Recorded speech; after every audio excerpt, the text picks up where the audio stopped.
salmon. I'm sorry. We eat first, just to keep it simple. Yeah. So good. Thank you. Did you get a roll? So good. Okay, very good.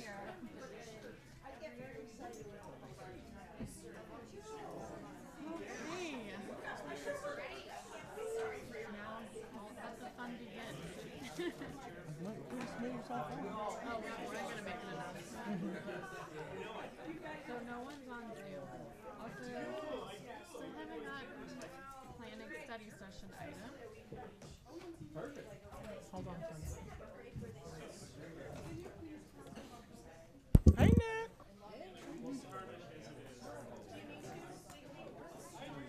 This worked out really good. Didn't it?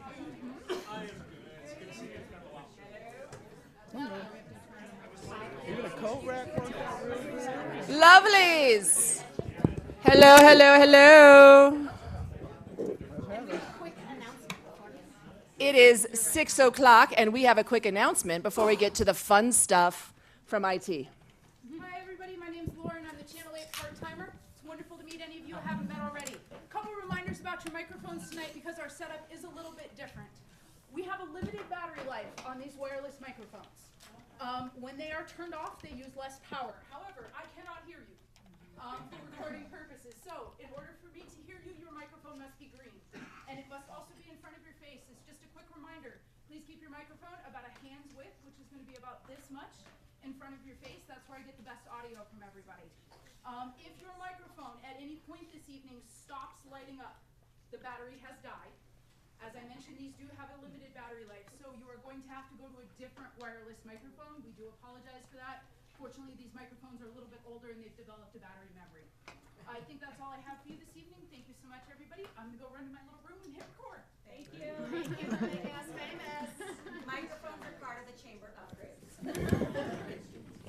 But what about the bathroom? I feel like I have been using the exact same toilet in this building for like 20 years. That's good to know. Uh-huh. We must have put a good I was like, this room is like a time capsule in Boulder. It has changed none.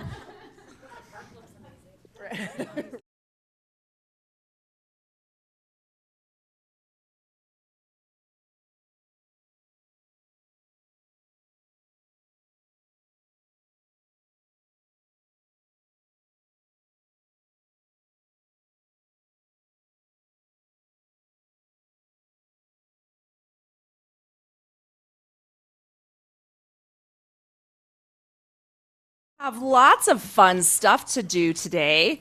If you have a gander at Ye Old Agenda, you'll see we're starting here at straight up 6 o'clock with the overview of the agenda and the objectives. I do have an icebreaker in my pocket, and we'll do that before we jump into the work of the day. We do have as our primary agenda item tonight staff reports from work plan priorities. You'll hear from all the directors. And as I understand it, Nuria, directors do not have slides. They're just going to talk. So you should take good notes. And we'll do that, and then we'll take a break around 7:45 so you can stretch your legs. If we need to do that sooner, we will do that sooner. Just signal me, and then we'll carry on at 8-ish. I have been issued a challenge to get you all out of here by 9, despite the fact that the calendar said 10. So you understand that means limited use of adjectives and adverbs is generally how we get there. So make good and smart choices if you would. Before we get any farther, I do want to acknowledge that the retreat committee sent an email out to you all earlier in the week inviting some additional topics. And I have gathered those. I've shared them with the retreat committee and also with Nuria. And I think our expectation is some of those topics can be addressed as part of director reports today, and others we can attend to some degree tomorrow. I did not put any red lines through those, so we'll give them attention tomorrow as we can. Nuria, anything you want to add on that list for today? No, other than just really, we will be touching on some of the questions that we saw, and how deeply we dive will be up to your conversations, and I know that we've got some time tomorrow as well, but I knew that some of the hotline questions and some of the things that came in through Heather, we had already anticipated because it is part of the work plan. So we'll be talking a little bit about it. I would like to say I got no fewer than 7 copies of the hotline, Matt, that you put on yesterday. You copied me, which I appreciated very much, and then almost every other person forwarded to me to say, just FYI. So I have read that multiple times, and by the 4th time, I'm like, oh, I have read this one before. Got that. So thank you, but extra credit for copying me on the first time. Well done, sir. But as a BCC, it was fairly pointless. It made me feel special to get so many emails today. All right, so council, what I would like for you to reflect on for today's icebreaker, I will give you tomorrow's icebreaker at the end of our time together. I would like to know one thing that council and or the city staff have done in the last year that you are most proud of. One thing means one thing, it's not 7 things. So again, make smart choices. And then one thing that lies in the year ahead that you're most excited about. I will take volunteers to go first. I would like to hear from everyone, but I'm not particularly married to the order. Any volunteers to go first? Thank you, Mr. Mayor. I'll just step right into the breach here. Well, I'll say in terms of what I'm proud of, it is for how the city organization has executed an escape from the pandemic, right? You all have done amazing work here, right? We were down so much money and so many people, and the organization has just come roaring back, and it has been a pleasure to watch. So huge thank you to all of you for that. And for my one thing I'm excited about, I'm just saying that our work plan still has a bunch of stuff left on it that we put on a year ago, and we're gonna get through it. I am super excited to see that happen. Excellent. Thanks, Aaron. Who next? Thank you, Matt. A profile and courage to go second. Silence. Aaron, you took some good ones. So I'll have to sort of pivot a little bit. One thing that I think I would say I'm most proud of is specifically being in person. I think accomplishment to get to, but it is really rejuvenated, I think, our ability to work together as a council, but also being able to interact with staff on a more regular basis. Those interpersonal connections are just far richer when they're in person. So I think in terms of building that unit and cohesiveness, being in person has been quite tremendous. So we started out not, and the difference is quite dramatic.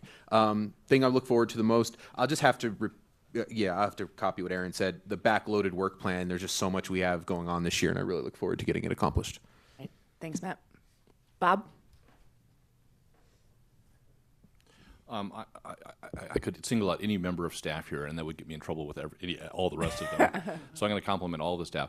I think that's what's made me so proud, not only this year or the last 7 years, is staff gets hit pretty hard, sometimes by us and a lot by members of the community. And I'm just so amazed and so proud about how you guys just keep your cool. You don't come unhinged, you don't get upset. I'm sure inside you're very upset and it annoys you a lot. But it just amazes me how you and your teams just roll with it. And just makes me real proud to work with you guys. Excited. Well, as Aaron and Matt said, we gave you, like, you know the old expression, 10 pounds of, we gave you 10 pounds of you know what to put into a 5-pound bag. And we probably have put about 3 or 4 pounds in there. And we're going to have to do some culling. And so I'm excited about hearing from you all about what you think our priorities should be. Because we won't be able to possibly get done everything we set forth a year ago by the end of this year. So please do be open with us and tell us what you think we really should be working on and what you think we can roll to next year. Thanks, Bob. Rachel? As long as it's on. I mean, the green was on already. Thank you. He then Save the he turned it to red as soon as I put my hand up. So I was really trying to dig deep for, like, pride, and what I have felt most proud of in the last year was a regional effort for gun violence prevention that staff and city council and other cities in the region collaborated on, and it's a national model, and it's getting rolled out elsewhere in the country, and it was a really cool thing that we did as a city. So good job, everyone.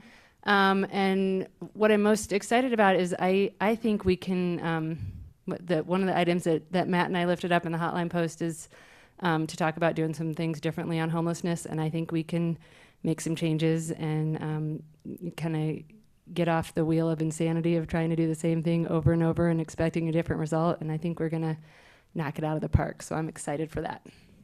Thanks, Rachel. Yep, Tara?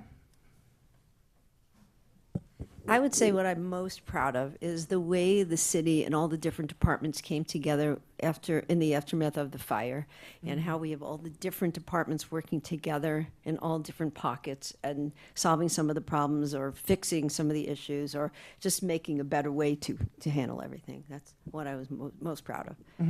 I'm not really excited about anything. I was excited. I was excited that I didn't think there was a wrong answer, but that might be the wrong answer. I was excited that I didn't have to make dinner tonight. That was a highlight. And I don't have to clean up. So that was my second highlight. So, but I really can't think of anything. You know what I'm excited about? This is a great group of people. And I love being here with all of you so much. Everybody's my best friend right here. Awesome.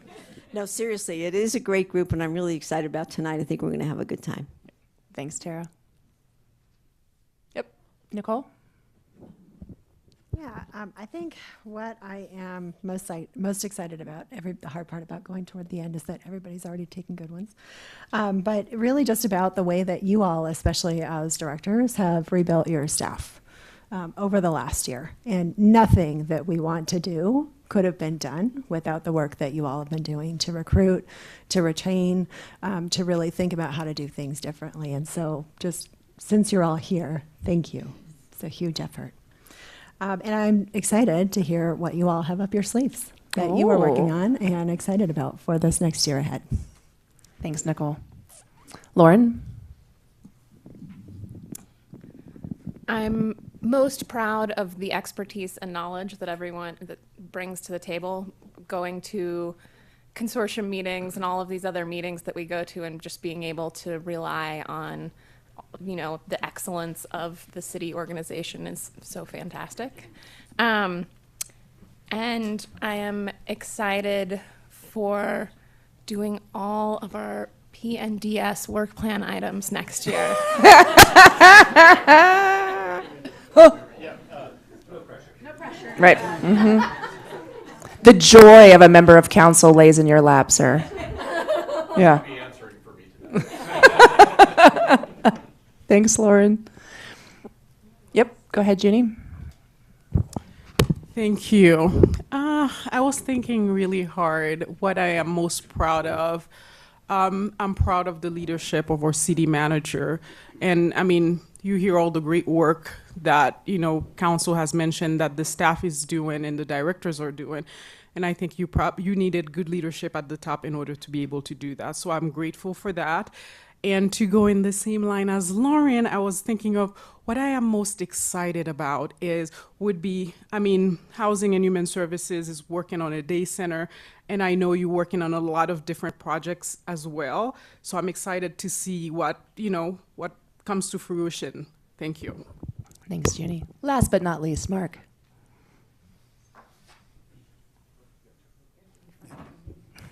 I think I'm going to repeat what a lot of people have said about staff. I think we have an extraordinary staff. If there's a better one anywhere, I'd really like to know about it. The kinds of work that you do, whether or not I always agree with the result that's produced, is of the highest quality, and I think it's just extraordinary. From the top down, from Nuria all the way down. Our people are producing a work product that is really quite remarkable for a city of this size. In terms of being proud, I'm very proud of the fact that we, after 30 years, finally initiated some ordinances to provide relief for the Hill. It seems like an easy thing, but it was not an easy thing, and a lot of stakeholders were involved, and we had to coordinate a way through all of those stakeholders, and we did it. And I think it's important for government to actually solve problems.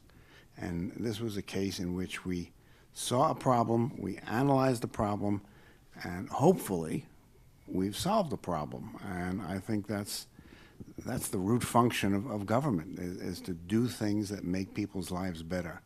And I'm hoping that's what we did there. Are you most excited about something, Mark?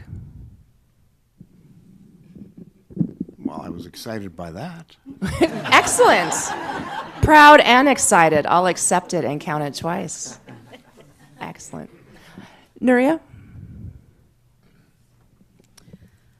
You know, it's no surprise. I am proud of this team.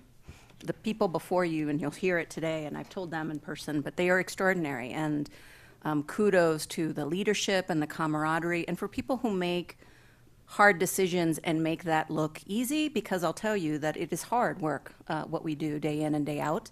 And the camaraderie and how this team has come together as truly a team. And I can't necessarily say that I've always seen that in different jurisdictions. This team is extraordinary, and I'm super proud of both their expertise and, frankly, their sense of humor along the way. So thank you for all. I'm excited about a lot of things that are to come. You all mentioned some of them, but I'll say honestly and genuinely, I'm really excited about tonight. I think it's an extraordinary opportunity to lift up staff work in ways that we don't usually do. I think it's an opportunity to hear what is sort of beneath the iceberg that you all don't get a chance to see in some of those really hard and sort of time-consuming work that we do. And I'll say that there are topics that are coming up, some of them that we have talked about, some of them that the retreat committee has talked about, some of them that are brought up in the hotline. It's time to have a conversation about some of these hard decisions with this particular council body. We recognize there are some things, homelessness being one of them, is not something that we have done yet with this council body, and it's just time to do that. And so the kinds of conversations, the suggestions, the wrestling with us on approaches, which are not always consistent, that may be, to borrow a director's term, a bit whimsical as we ask everybody what that looks like. I think it's going to be really exciting, and I'm thrilled to see what the year brings. Thank you. Council, is everyone wondering which director said whimsical? Anyone want to own that? We're pretty curious. It was Sarah. I had a stone face.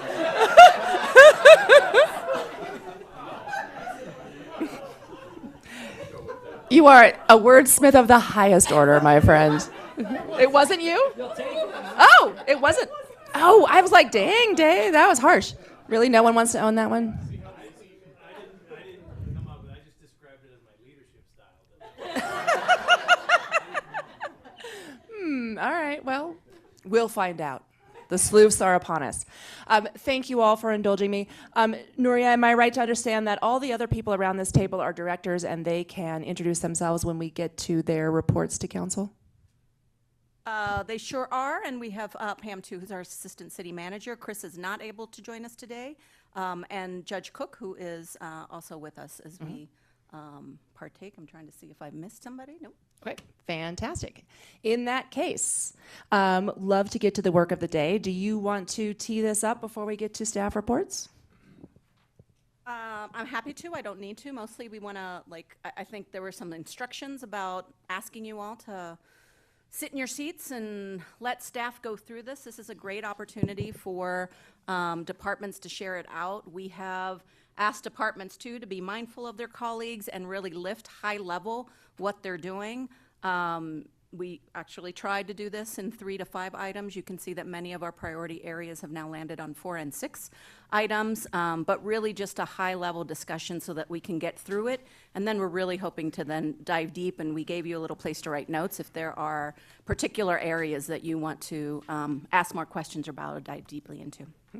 And Council, my one request is that you let each director get through his or her or their presentation before you ask questions or have comments to make sure we hear the universe of things they want to share with you before we get sidetracked. All right. Who's up first? Are we going alphabetically down the sheet? We are not. Okay. Glad I asked. So I'm going to kick it off, and then we're actually going to sort of give our internal services department top billing here, because they are not folks that necessarily come to you often. There are other things, and so we'll do it that way. And then, frankly, Heather, we can popcorn any way you want. Fantastic.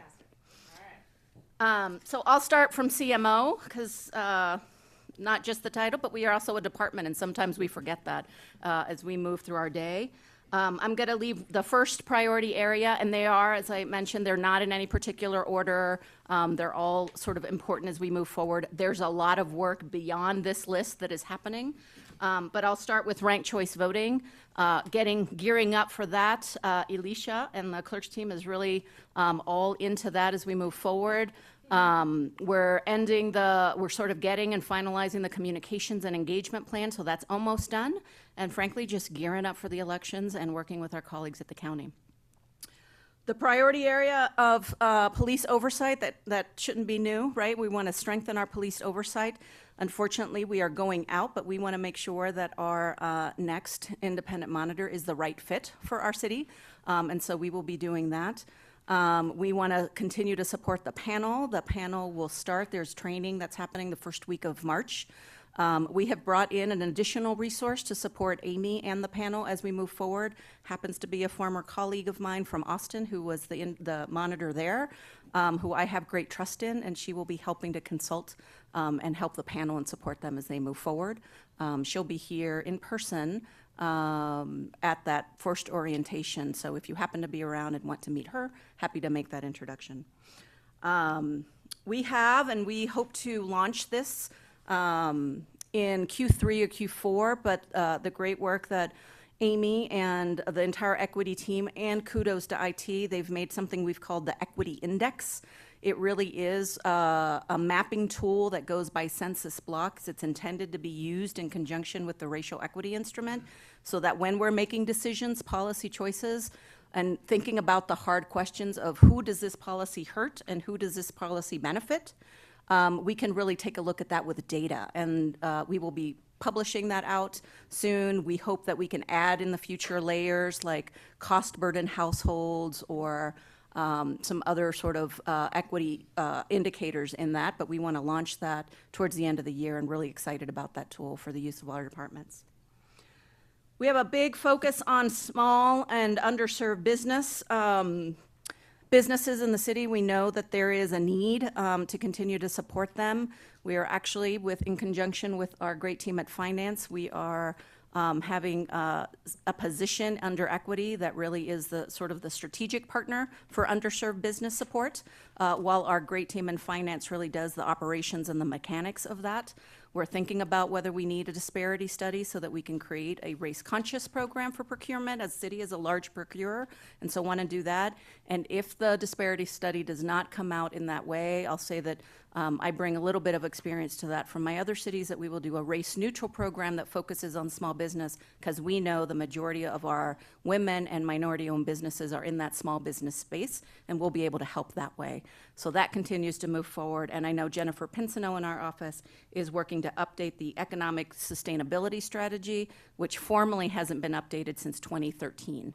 There have been some updates informally in the comp plan updates, but we have not done something on that, and she's hoping to do that by the end of the year.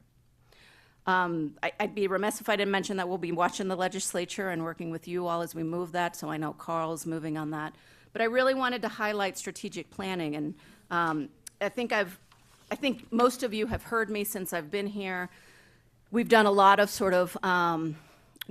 foundational work. Like I imagine those before me, a lot of the effort is concentrated on your work plan priorities, and a lot of that is external facing. And so sometimes we don't pay enough attention to what we're doing. And I define strategic planning a little bit more broadly. So we are embarking on a collective leadership team strategic planning effort that starts to align all our work to the objectives laid out in the sustainability, equity, and resilience framework. We want to make sure that all of our staff can cascade up and see how their work strengthens and unifies to those goals and those objectives, and they can really see and be able to say for themselves like how their work contributes to strengthening and serving our community.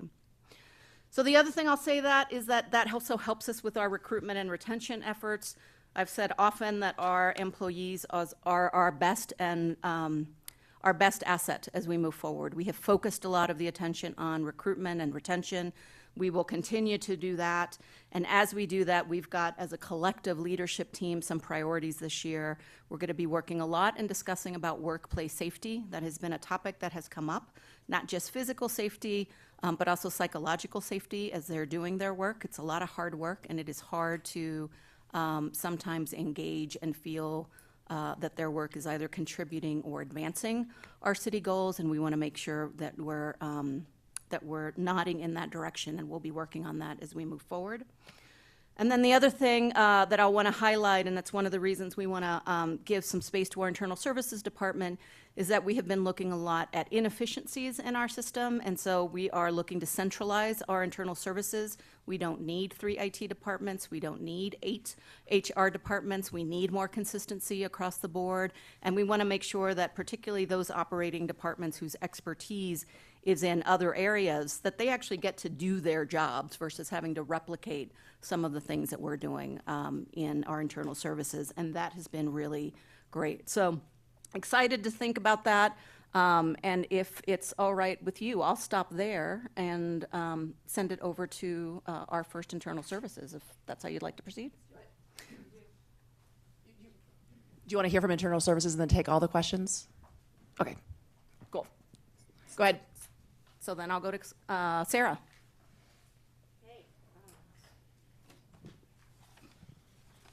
Good evening. I'm Sarah Huntley, the Director of Communication and Engagement. And our department is a little bit unique because we are both a service provider to internal colleagues and other departments, as well as providing service, we hope, to our community. So we're both internal and external. As such, a large part of our yearly work plan depends on everybody else's plans. And I know you know, often hear, oh, we're going to do communication and engagement about X and about Y and about Z. And so we're integrated throughout the whole city. And we actually love that about our jobs because it means our work is always relevant and never boring. As a department, though, there are some initiatives that we have to be lifting up and making sure we're making progress on as a city.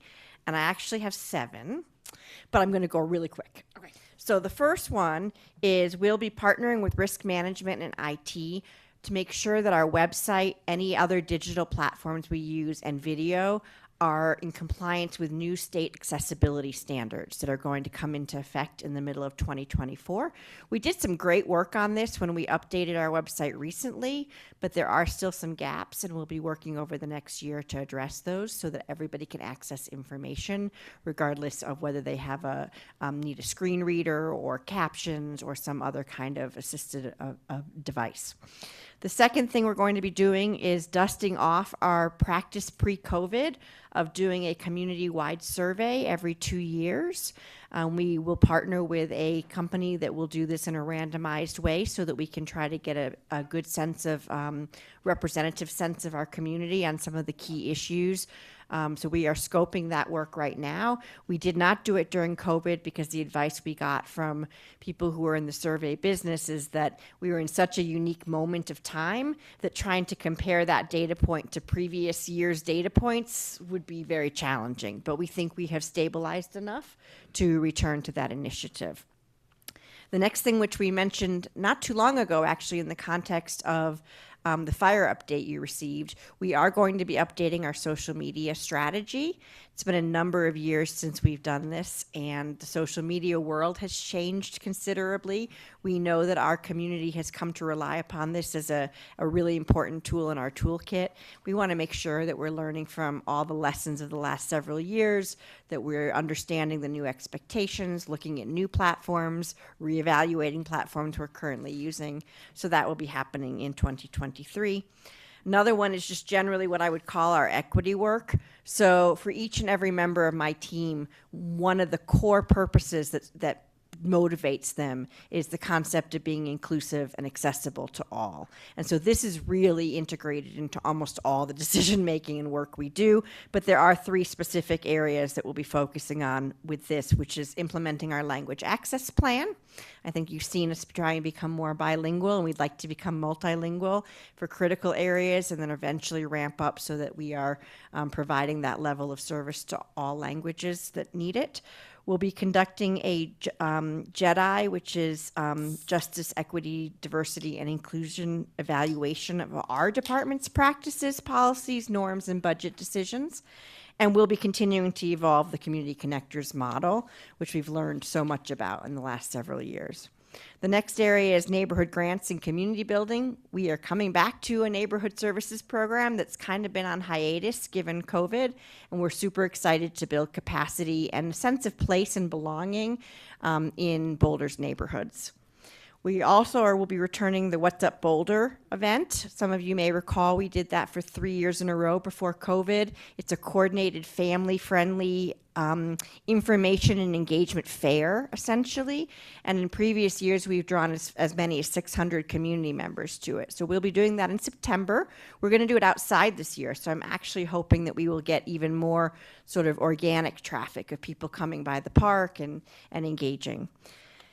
And then lastly, I am proud to be partnering with Parks and Rec, HHS, other departments to do a child-friendly cities initiative with UNICEF and Growing Up Boulder, which will really be an opportunity for us to assess all the disparate ways we serve young people already, and then work with the young people themselves in our community to identify the gaps and other action items that they'd like us to take on as a city. We have a unique opportunity with some seed money from the Broncos to be able to support youth programming, and we want the youth to help us decide how best to use that money. So we'll be doing an initiative around that. Thanks, Sarah. So let's go ahead and pause here and let you ask some questions of Nuria and Sarah on those two topics. Then we have several other internal departments to visit about. Before we go on, I want to say that Mark did not just stomp out in outrage at Sarah's comments. He had notified us in advance that he's not been feeling well, and he said he would last as long as he could, but if he was done, he would leave, and I said he should do that. So is that what you're going to say? Okay, great. So we will miss him and hope that he feels better. All right, questions for either Nuria or Sarah related to those two preliminary presentations? Yep, we'll go Rachel and then Matt.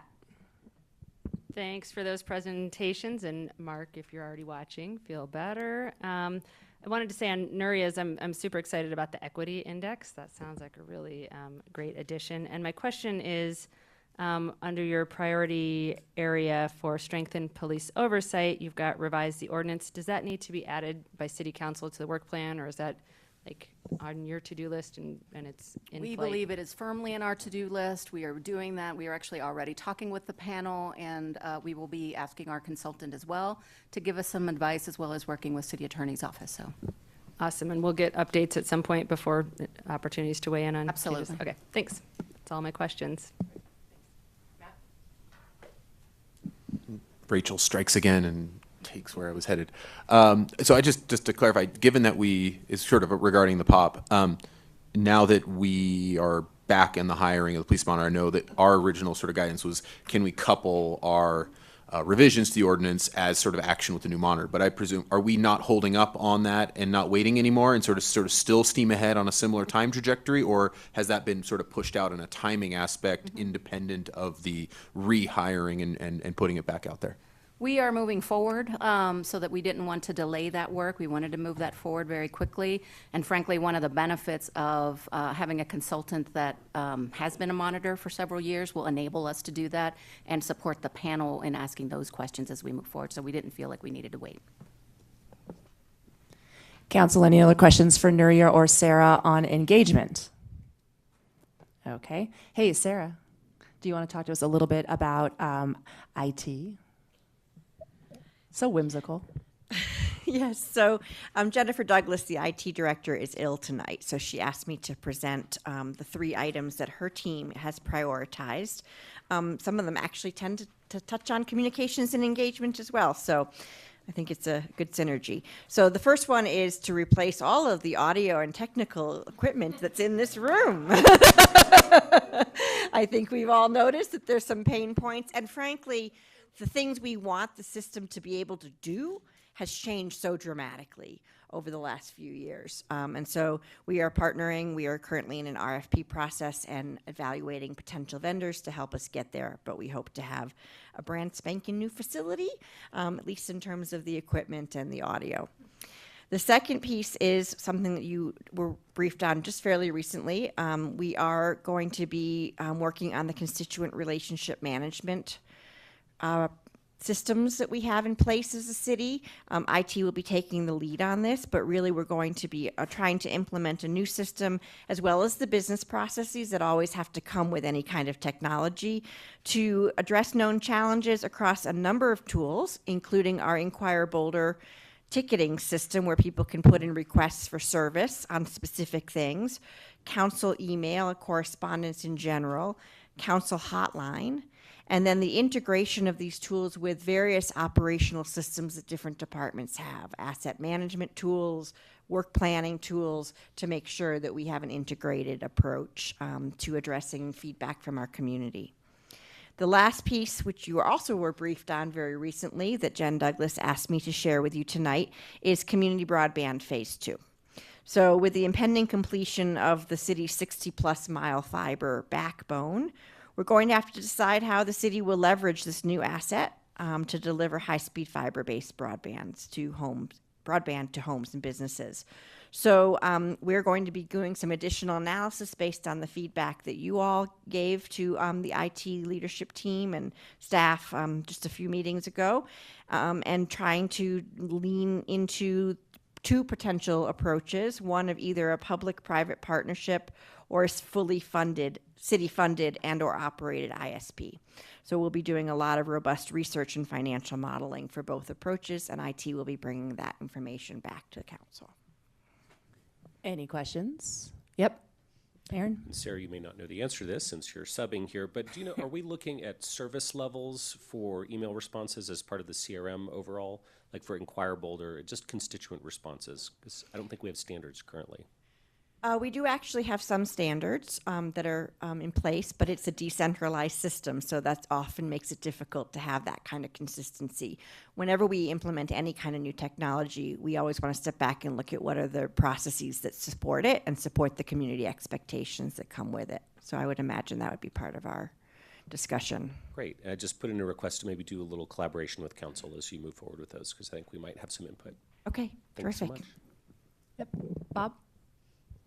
Similar, you may not know the answer to this. Do you know what Jen's plan is on timing on the broadband initiative? What's the next touchback with council going to be? I'll have to get back to you. Oh, you want to phone a friend? No, Sure, I'll phone a friend. Your friend's going to say the same thing. I mean, I know that we have to get back to you on it. I'm just trying to visualize in my head right now because there is a timetable and I just can't put my mind on it at the moment. If it occurs to me, I'll let you know. Great. Any other questions on technology things? All right. Sarah, thank you very much. Let's maybe move on and talk about HR. David?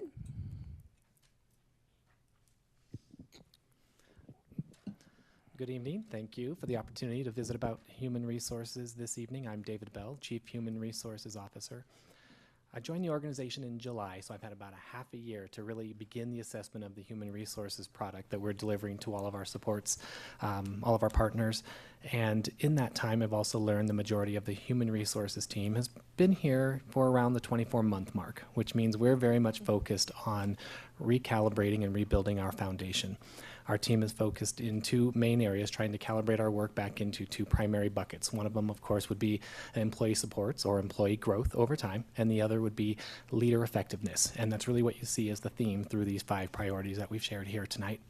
The first piece is talent acquisition, structures, and best practices. It has been an initiative of our leadership team and the human resources team to improve and reimagine many of the supports necessary for talent acquisition, recruiting, interviewing, et cetera. The world has changed. We're using more video interviewing, different touch points for connection with talent, but we need to refurbish those supports and retrain individuals on how to address recruiting and interviewing and selection of high quality talent in this new environment.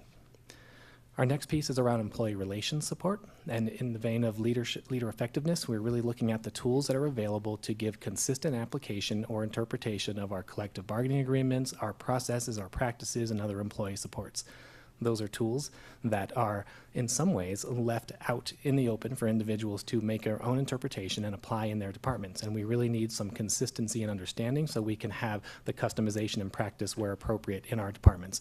And as we spearhead the union negotiations with our partners, it's important that we have that consistent touch point and interpretation across the many aspects of those collective bargaining agreements and policies. Third piece here is familiar to all of you. It's a bit of employee benefit review, and specifically around seasonal and temporary employees. When we had an opportunity to visit in the fall, we were looking at the family insurance program and learned at that time the expressed interest in different supports to some of our employees who do not receive other benefit structure supports. What that might look like for us is an extension of medical coverages, dental vision coverages for seasonal and temporary employees, but the crux of that issue was around leave supports.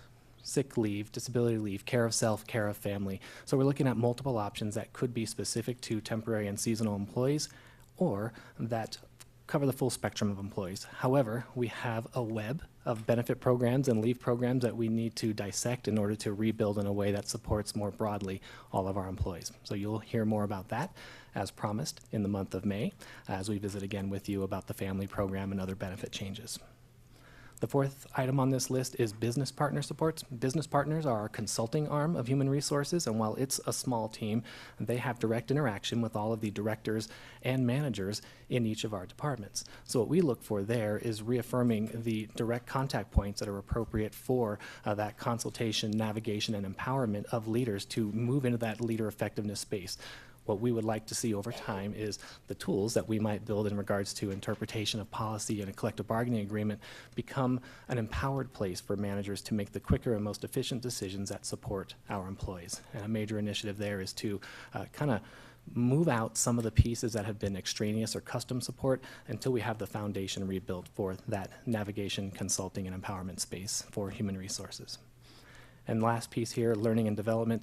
We have a lacking foundation in our learning and development program. And as mentioned in the introductions, there was some reduction of staff and effort during the COVID period and now a rebuild. And learning development was one that was minimized during that time. And now we're at the place of redefining that foundational point of learning and development for employee support and for leader effectiveness. Questions? Oh, go ahead, Rachel. I just want to say great job with that presentation. Like, you didn't look down once. You had all 5 of those memorized. That was amazing. Yeah, there's no whimsy in human resources.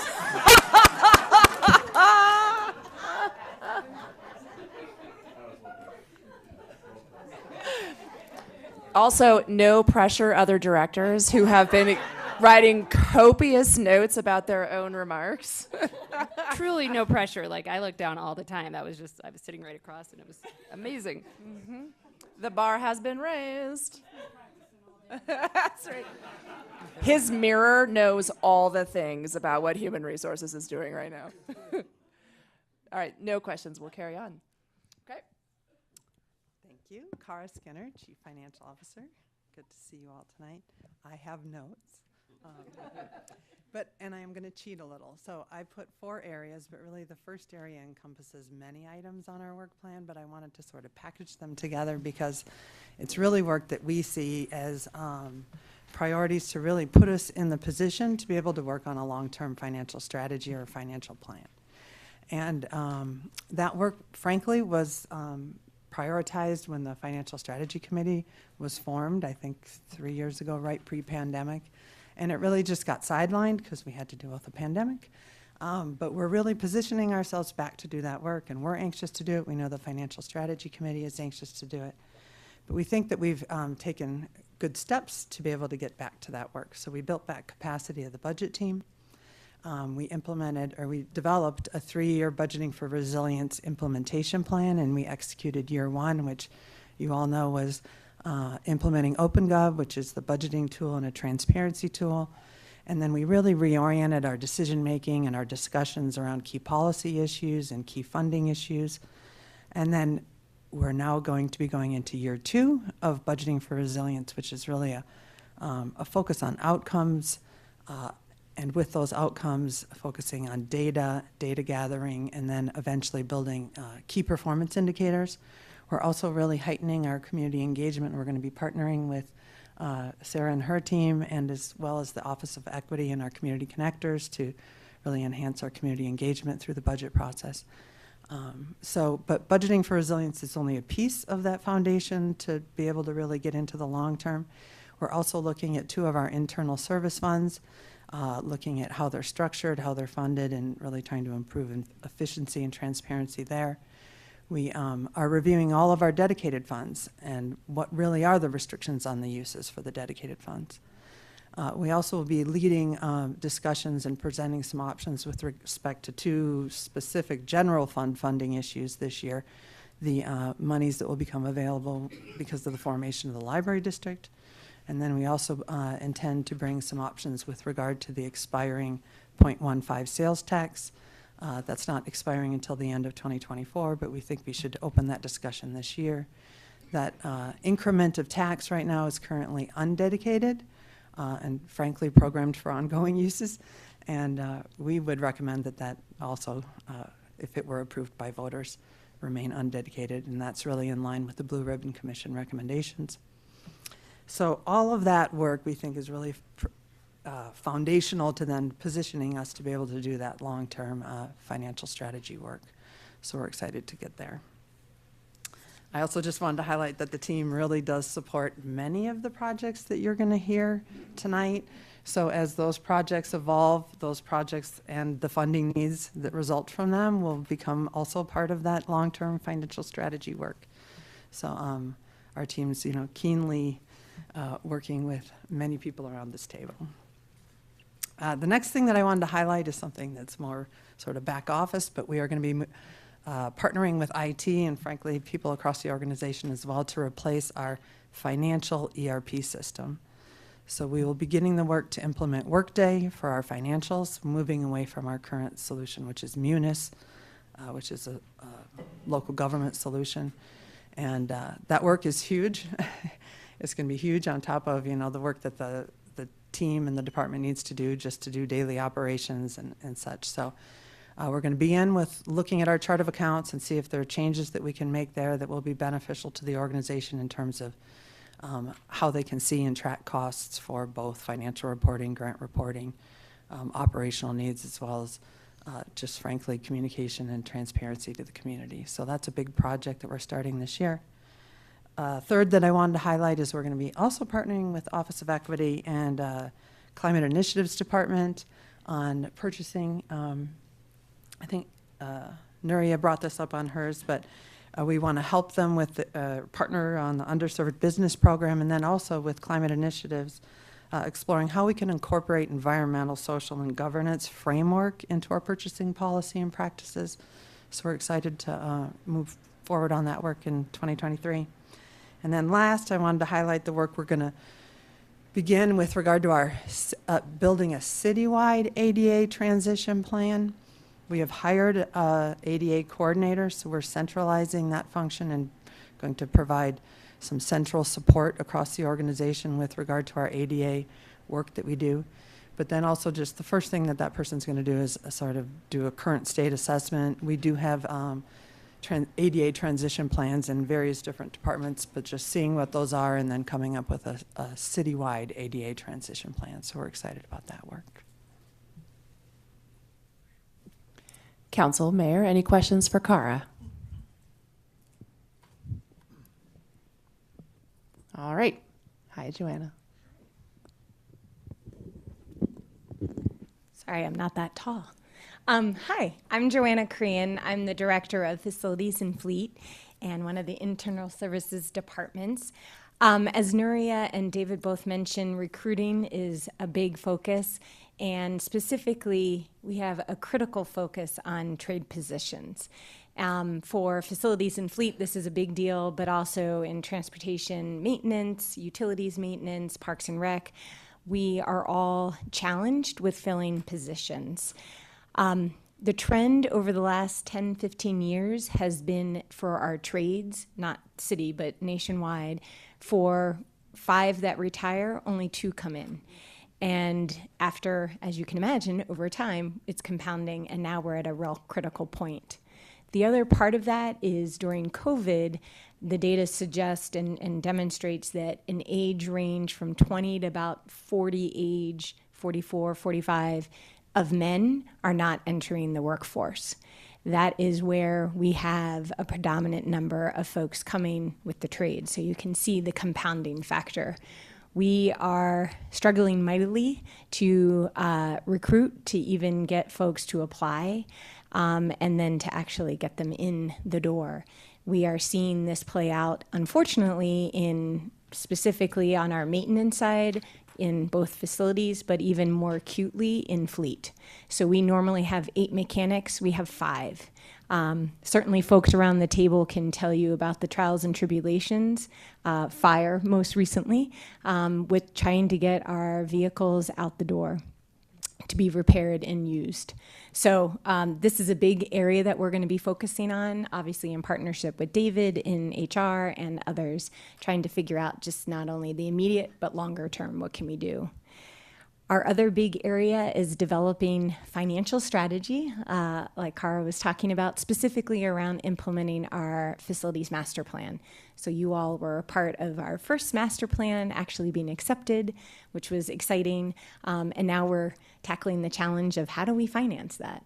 And that's been some great work that has been going on, and that actually will be coming to you in April for a study session to start bringing forward some of that thinking and figuring out how we're going to move forward with that. And a big part of that is the consolidation around our buildings, which is a big part of that master plan.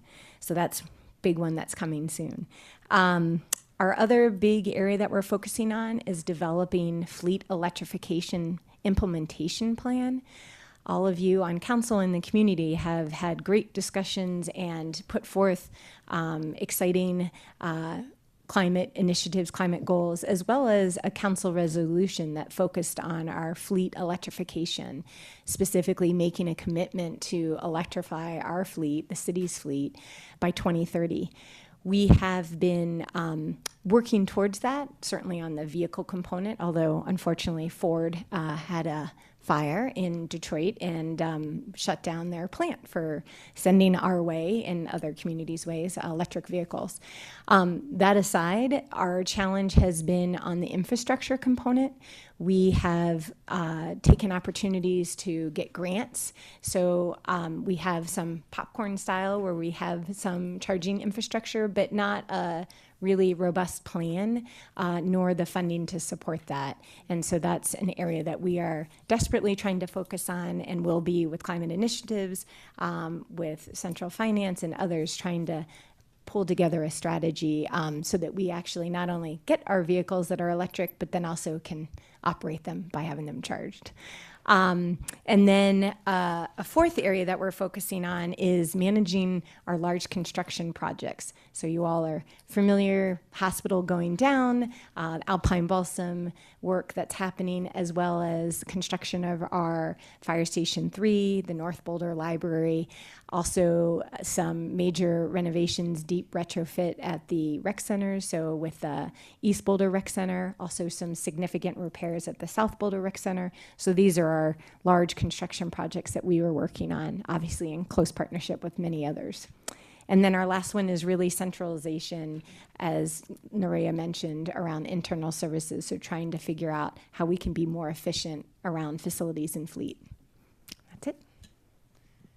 Questions for Joanna? Yep. Ooh, so many questions. Oh, wow. Ooh, sexy stuff. Hey. We'll start with Erin. I didn't even read my notes. I thought I did really well. All right.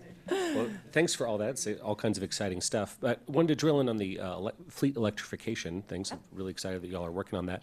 So as we all know, there are these huge flows of federal money coming down, right, from the bipartisan infrastructure law and the Inflation Reduction Act. And I was just in D.C. meeting with our representatives, and they were touting all of these. And some of them are a lot friendlier to local governments than previous grant programs were, right? So just, I'm sure you are, but just want to make sure that you all are on that and applying for every source of grant funding and tax credit applications that you can. Yeah, I'm sure we can always do better, so I don't want to suggest that we are perfect at that, but we certainly are trying. I know we work in close partnership with climate initiatives, also with finance staff, to do our best to try and capitalize on that. We have been challenged, as you mentioned in the past, some of the way they were written and some of the kind of requirements around that were harder to achieve. We've still been working to do that.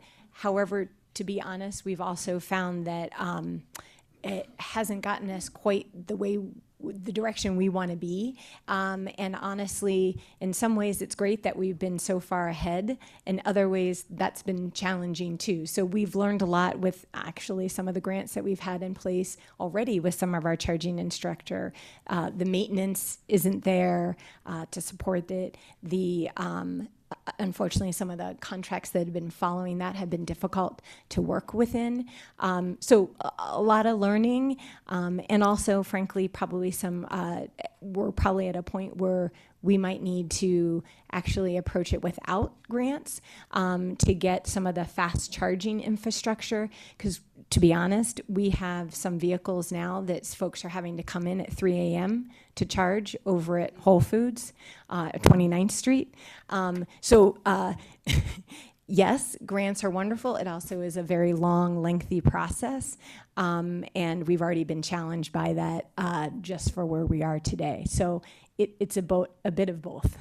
Okay, yeah, thanks for that thorough answer. I'll just mention, I think our representatives would be happy to assist, so I think we should consider Congressman DeGoosen and our senators' offices as resources, because they're eager to get this money out the door. Yeah, no, that's a great idea. Right, I appreciate that. Matt? Thanks for the presentation, and you got a lot on your hands, and we certainly acknowledge that. And so a question I have is certainly around the intrinsic connection between maintenance and electrification, and how certainly with fossil fuel vehicles, maintenance is higher, maintenance is lower with EV typically. And so I'm wondering, is there a chance, is there a moment where we can, do you think, accelerate our investment in the EV to take some of the pressure off the maintenance demands on maybe the rest of the fleet? And you know, how do we sort of tip the scale the other direction? And so I'm just sort of curious if your thoughts on what our current pace is versus can we accelerate that pace to then again take pressure off the maintenance side with the rest of the fleet? Yeah, no, that's a great question. And actually it's something we've been thinking about and talking about probably over the last year, much more so. A couple things with that, when we look at, and I'm not going to get the terminology perfect, but when we measure our vehicles and then what the maintenance needs around those, there's calculations to say, okay, a certain heavy vehicle versus a light vehicle requires this many hours, therefore, how many staff do you need, essentially what you're getting to. You're right, there's going to be a change over time as we have more electrification. At this point, our heavy vehicles aren't quite there most of the time in terms of electric options. So those are still going to be something that we have to maintain for at least quite a bit longer. On some of the smaller, lighter vehicles, if you will, correct, we will get to that point. However, backing up from that today, just looking at our data, looking at the vehicles we have and the maintenance, we are actually not staffed quite where we should be. In all reality, world was perfect, we'd have 11 maintenance technicians, basically mechanics. Today we have 8 positions, 3 of those are vacant, so we have 5. So we're already kind of behind, which means we try and outsource to make up for that, which is more costly. So to answer your question, I do think that at some point we will not need as many staff. It's not there next year or the next year, probably not for the next several years. You're right, there'll be more calculations to come as we get more of those type of vehicles. Absolutely. Lauren? Thank you. As we look at expanding infrastructure for charging for municipal vehicles, are we also looking at any possibility for making sure that, or any overlaps where that might be more cost effective to also try and provide some public charging? Yeah, no, absolutely. And we actually, I shouldn't I probably should have elaborated. We have been having lots of conversations with partners like Excel to try and figure out how can we not only address the city fleet charging infrastructure, but the public infrastructure, because frankly, there's actually not that many chargers in the city of Boulder at all.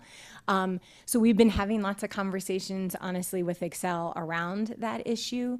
We're not quite there yet. More to come. The whole line. So we'll go Bob and then Rachel. And I don't know what's it. You're going to get a chance. You're going to have something that all you want to talk about. Okay, go ahead. Not an EV question. Okay, sure. With the deconstruction of Alpine Balsam becoming more apparent to people that drive up and down Broadway or live in the neighborhood, do we have an update coming from you and Kurt sometime soon? I thought I saw that on the look forward agenda on where we're at and where we're heading. Yes, with Alpine Balsam.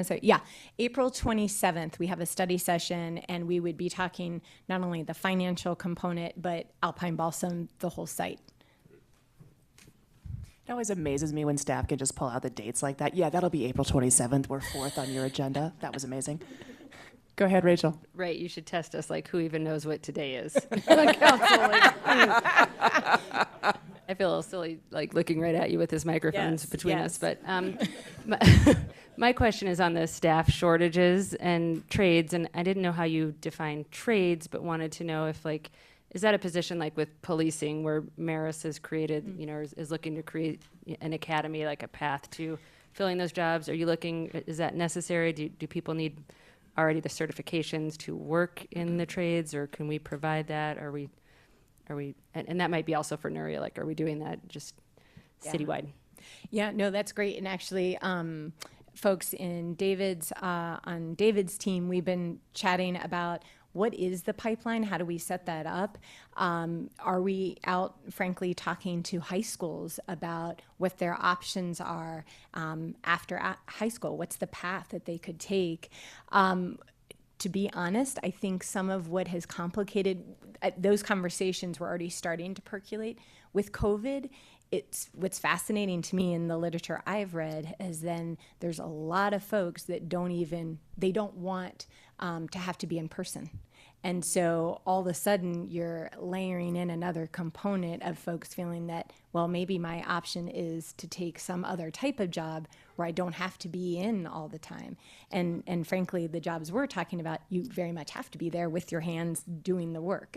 So there's not that same option. But we are trying to figure out how do we set up the path so that we can train folks. We are actually shifting some of the requirements to try and get folks in the door just with, are you excited to be here? Great, we will train you. We will get you certified. So we're trying to figure out what that package look like, and then hopefully to keep folks and retain them. Perfect, thanks. Yeah. Anything else for Joanna? All right, thank you so much. Sandra? All righty. Good evening, everybody. Sandra Yanis, Deputy City Attorney.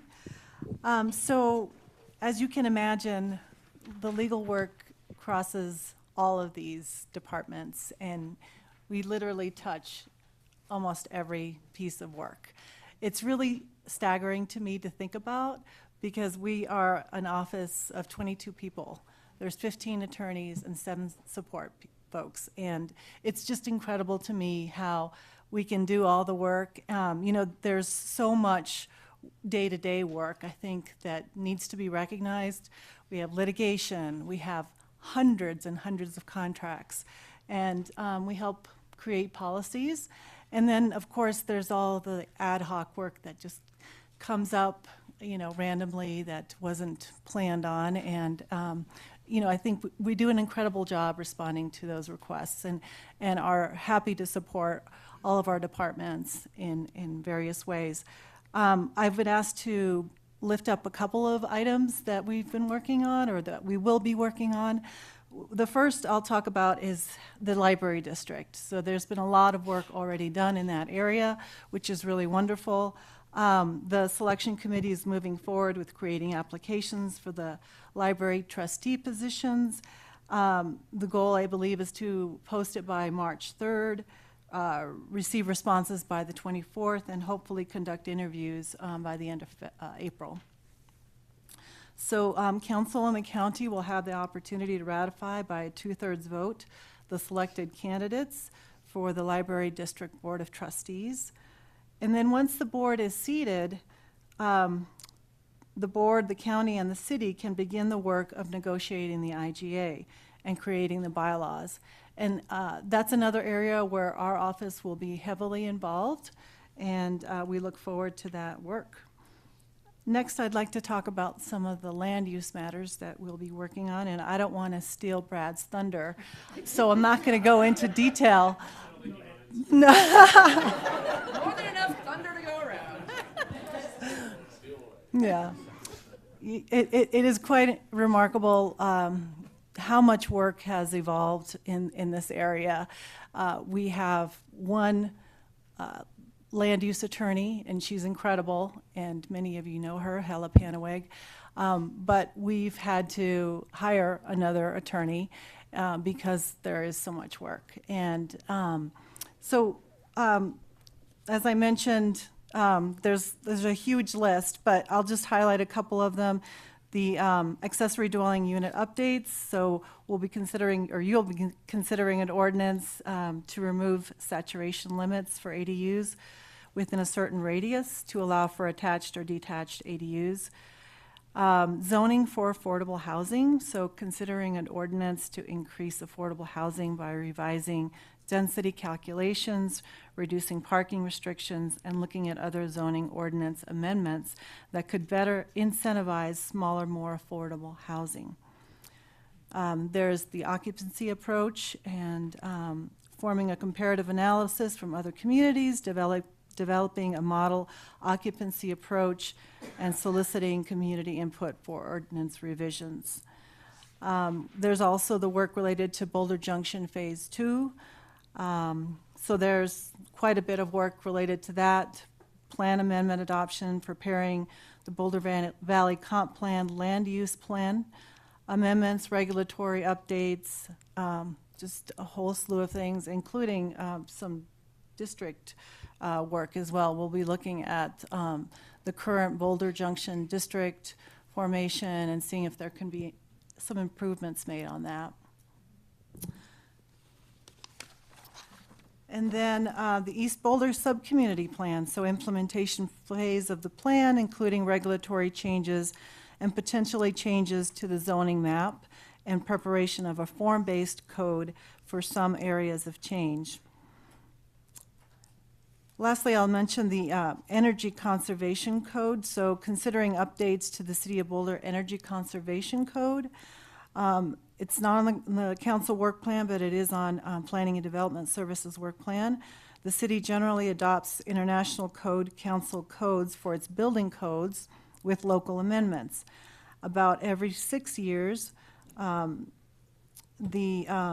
most recent ICC codes get adopted.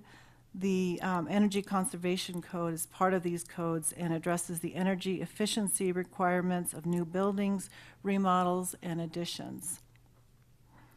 The city typically updates the Energy Conservation Code more frequently and increases the energy efficiency requirements, including lowering the threshold for net zero requirements. With this update, we also anticipate exploring a new requirement that new buildings have electric appliances or are electric appliance ready. Another area that I'd like to lift up has to do with inclusionary housing updates. And so you will be considering an ordinance to revise the existing inclusionary housing program to focus on increasing middle income units. Another area of work has to do with downtown streets as public spaces.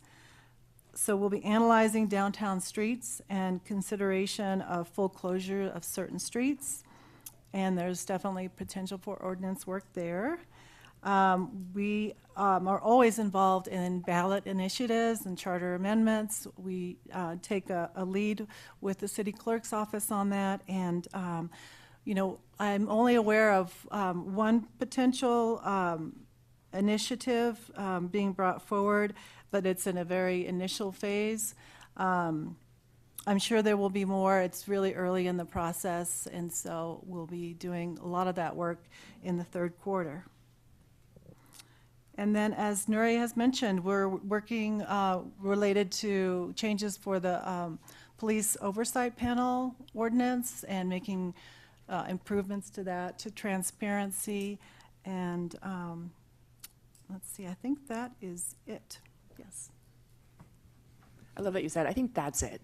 Like, that was like, just three is that things all? in my mind that I know is more. Council, any questions for Sandra? Yeah, Aaron, go ahead. Thanks so much for all that, Sandra. And just one quick note that while we are hoping to get the application out for the Library District trustees by March 3rd, we're hoping to appoint sooner than the end of April, just to get that on the record. Thank you. Any other questions or comments? All right, Sandra, thank you very much.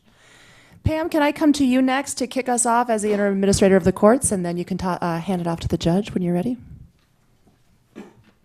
Absolutely, yes. So I get to wear two hats right now. Pam Davis, Assistant City Manager, but also serving as Interim Municipal Court Administrator. We had a leadership transition toward the end of last year, and seeking this to be an opportunity to really take a look holistically at the way that our court is currently delivering services. There's been a lot of change in both kind of the mission, culture, and technology around running a court in the last several years. And so we're trying to be really thoughtful about stepping into new leadership of that. And as you know, the court has sort of a combo structure where we have our municipal judge, Linda, who really drives a lot of those cultural improvements, I think, over the years as serving as that judge. And then we have an administrator who reports sort of through the city management structure that really supports the management of all other staff at the court, as well as kind of all of those technology improvements and professional development and things like that. So we have identified 4 things in addition to the court is certainly a day in and day out business, and we have folks from the community coming through daily and a great team to support that. It's an amazing operation to be a part of right now.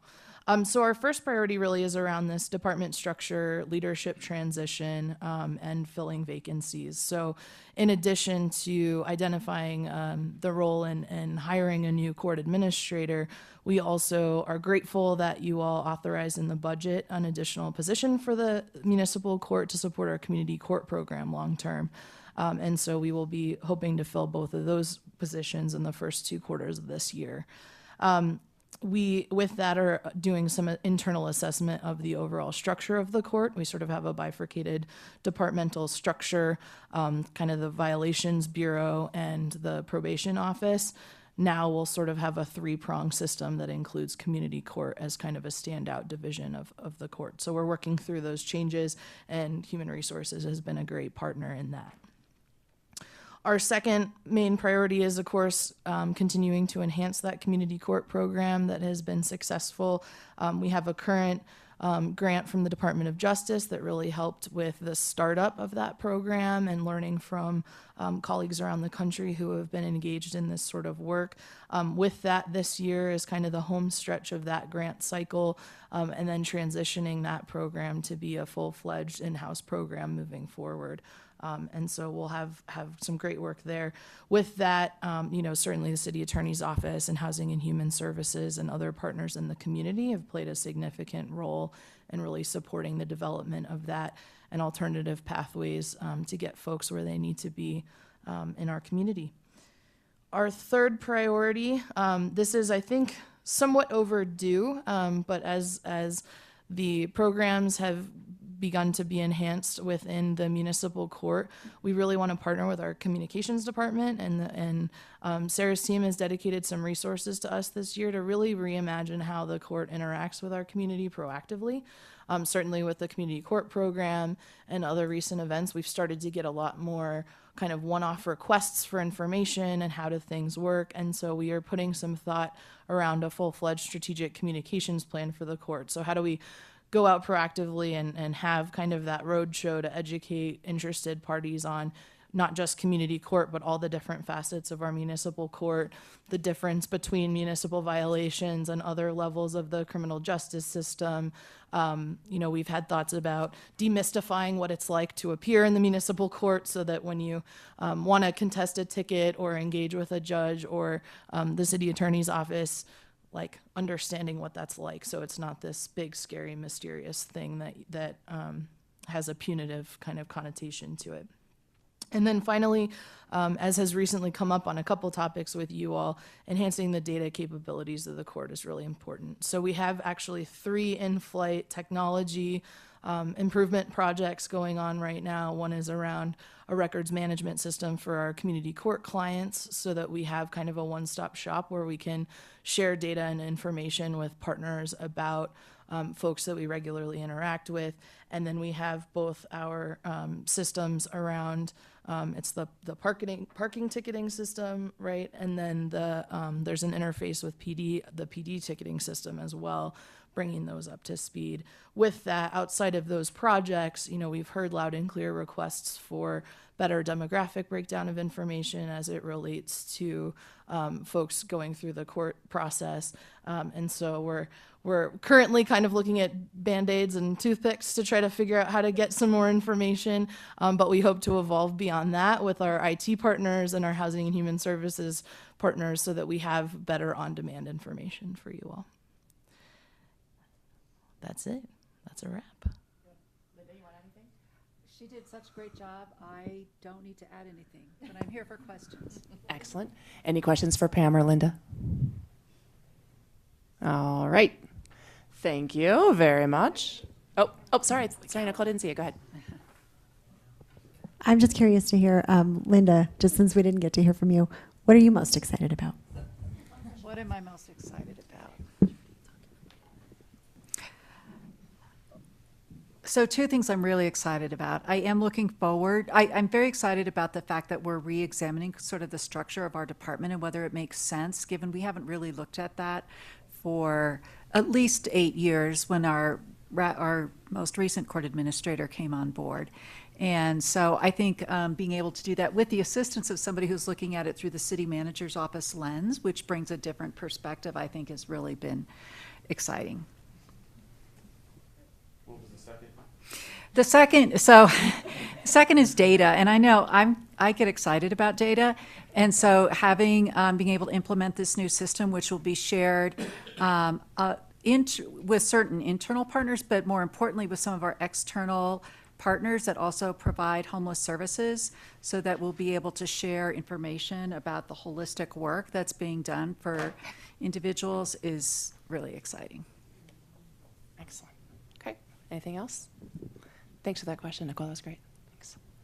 Nuri, did we get to all the internal services departments? All right. In that case, other directors, I will take volunteers to go next. Eeny, meeny, miny, can I get a mo? All right. Thank you very much. Good evening, Council. I'm Chris Jones, the Interim Director of Community Vitality. You are very familiar with my face. In the midst of all of the work that we pursued together last year in Community Vitality, we were working internally on a lot of strategic planning because we were folding in 2 new work groups, Arts and Culture and the Office of Special Events. So Arts and Culture moved from the library, the Office of Special Events moved from the City Manager's office. And so with that strategic planning, we wanted to identify what is the unique role that Community Vitality plays in the realm of the organization and in support of the sustainability, equity, and resilience framework. And some of you may have heard me talk about our strategic pillars that we've identified before, but I think it's important context for the things that we're really excited about and what we're working on in 2023. So those pillars are cultural vibrancy, which is largely the work of arts and culture and special events. District Vitality, that's our general improvement district support work, downtown University Hill and Boulder Junction. And last is Access for All, which is what ties it all together. Parking and access related functions, also making sure that the people that want to get to the special places in the city or special events or participate in arts and culture are able to. And so with those as the theme, I'll talk about our priorities, but really are things that we're excited about. There's a lot more going on than the things that I'll mention. But first, a topic that you're familiar with, access management and parking strategy implementation. We are moving forward with our our performance-based pricing. This April, we'll be implementing higher parking rates on our highest demand block faces in the downtown, so you'll be hearing more about that. We're also working with neighborhoods that have applied to be part of a neighborhood permit parking program, or now we're calling it the Residential Access Management Program. So you'll be hearing more about that as the year goes on. We'll be consulting with the Transportation Advisory Board here this spring to pursue that process. I think that covers what we're planning right now for access management parking strategy. Oh, one more thing.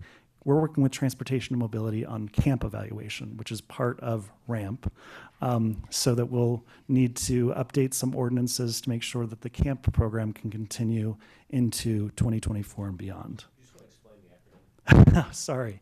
So CAMP is Chautauqua Access Management Program.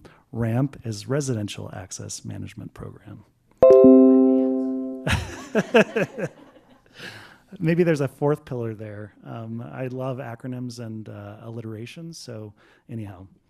Another priority area we're excited about is, you've heard me probably say this before, we're going gateless in all of our downtown garages, which when it happens, it might not seem like that big of a deal. October 1st is our target date. We have a contractor that is very well versed in going gateless. We're really excited. The technology will allow you, once you've registered your vehicle, your license plate, your credit card number, and your cell phone number, the moment you arrive in one of our city-owned garages, you'll get a text message saying, "Welcome to the garage, your session has begun." You don't have to think about your session again, and when you leave, you'll get a text message saying, "Thanks for staying, and we've charged your credit card for your stay." So really making, for the folks who need to use our parking garages, making that experience very smooth, no more waiting behind somebody who's at the gate who can't figure out the credit card system. Those days will be behind us. So I personally am very much looking forward to that, as are many others. Commercial area activations. You might remember our conversations we had around ARPA funds. We identified some dollars for commercial area activations. So we've got the Office of Special Events is working with some contractors on activations in Boulder Junction. We've already had some events going on out there. We're, of course, working with the cross-departmental effort for downtown streets as public space. And so some of those resources are going to be activating the spaces that we identify through that process. And also looking at the University Hill area and making sure, knowing that there's a lot of impacts happening on the Hill right now with all of the construction from the conference center and the Hill Hotel. We want to make sure that we're keeping that space active and vital. We're working really closely with the university and hopefully going to be capitalizing on the new energy with Coach Prime to maybe have some football-focused activations come next fall. Let's see, next, a topic, again, we've talked about a lot over the years, affordable commercial program development. We've engaged with Michael Kercheval at the CU Real Estate Center. He has a group of grad students that have been focusing on this since last fall. So we've been working with them regularly. We're really excited. They're going to be presenting their program recommendations to us in April. We're hopeful that what they will discover through their research across the country, working with folks like Prosper Portland, it's a program that has a very aggressive, affordable commercial component, that we'll be able to learn some things and hopefully bring good thought to you all for consideration, either in an information item or at the right time, a more thorough study session with council. So more to come on that. Another area is renewed University Hill commercial reinvestment strategy. So tied to the challenges the Hill's going through right now, but in appreciation of a couple of years from now when we have the Hill Hotel and the Conference Center open, we also have the 14th Street lot that the General Improvement District owns that we're looking at. How do we capitalize on that as the next opportunity for transformation? And how does that relate to connections to downtown? We've secured a grant from the Colorado Urban Land Institute for a technical advisory panel to occur, actually, I believe it's scheduled for late March. And so you're going to be hearing more about that very soon. We're going to get a lot of good advice from outside sources, folks who are not necessarily really invested in what's happening in Boulder right now, but they're going to be able to provide us some good advice on how to move forward, specifically with 14th Street lot, but in the context of connectivity challenges and other issues on the Hill. That will be, again, part of an information item that we're planning to prepare for you all. But again, if there's interest, we can elevate that to a study session to talk about other things that are going on the Hill. Last, but certainly not least, and Matt Shazansky's in the audience, our arts and culture group of everything that they're working on, they're very excited about their experiments in public art. This is a program that's been around for a number of years, and you see iterations of that program out and about, but with new funding and ARPA dollars that were identified, they're looking to be able to be doing more of that. So you're going to be hearing more about engagement with the community, engagement with other departments of the city to capitalize on a lot more resources in that program. And I think the first one is called Farm to Spaceship. So if you haven't heard about that already, you're going to be hearing about it soon. And so it's the kind of a smorgasbord of excitement and community vitality, but I'm really delighted to be able to share that all with you this evening. Y'all got questions for Chris? Matt? Can I just say something yeah. before you get to questions? I know that Chris just touched on downtown as public spaces. You'll note that at the end of our department list, we've noted 6 additional topics. We plan to touch on those specifically because they are multi-departmental. So know that when those come up, we've got some updates to share on that end as well. Thanks, Nuria. Matt, go ahead, and then Tara. I've asked a couple questions. Tara has not, so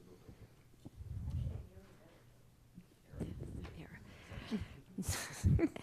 Chris, can you describe in a little more detail about that study session you might be suggesting? I suggested 2. The One Hill was commercial. The Hill. So thank you for the question.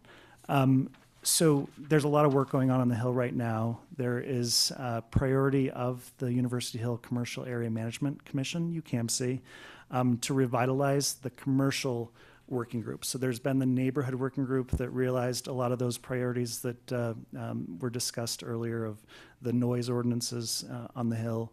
The commercial interests are really interested in pursuing some other priorities that they've been talking about for a while. So we first want to go through this ULI TAP process that will reveal probably some expert recommendations of things that the city might want to consider for pursuing policy change or ordinance change that could affect the future of the Hill.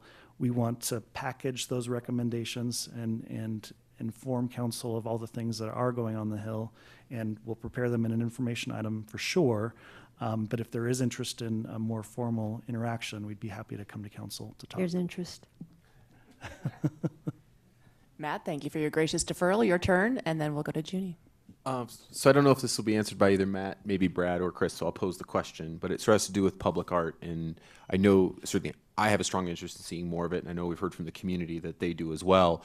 But there's also some barriers to entry with regards to how we get public art established and made, and some of those things. So I'm just curious if there's, with investing in more public art, are there some code or ordinance changes that are thought of, or barriers that might want to come to us to help sort of make it easier and streamline that process for artists to get their art in public and kind of get our bureaucracy a little bit more out of the way for those sorts of things that we want to see in our community? So I'm just curious. Eenie, Meanie. Well, I'll start, and maybe Brad, if you have additional context that you want to share.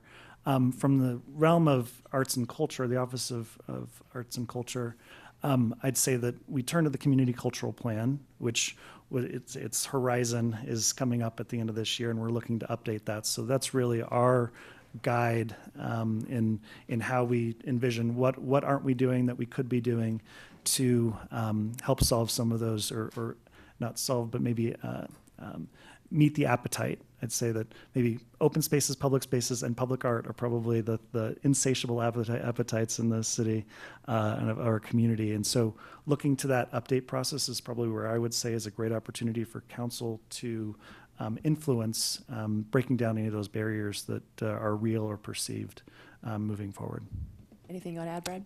Yes, I would say that art comes in a lot of different shapes and sizes. And so if it's a little sculpture in a playground or something, we don't need to touch that from a regulatory standpoint. If it's a giant fan-like structure, might be important to look at wind load and snow load, for example. If it's a mural on a wall that happens to have Colonel Sanders' face on it, maybe we need to look at that as a sign. And so we really have to look at each one individually. And I think the key there is a pre-application meetings. And Matt and I have had preliminary conversations, but none come up too much yet, of how we want to just get early and often on those. And I think that really is the key. Junie, and then Lauren, and then Rachel? Are you on that same one? Okay, I'm going to let Lauren jump ahead because she's on the same point, if that's all right. Okay, go ahead, Lauren.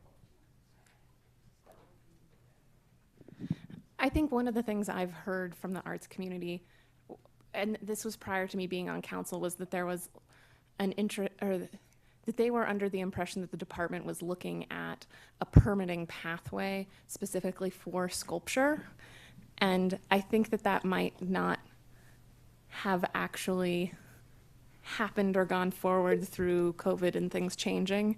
And so just want to raise that as something that we might want to look at again. Okay. All right. I see Junie, and then Rachel had a question for Matt. Thank you. I just have a quick question about the going gateless and all city owned. Is it through an app or?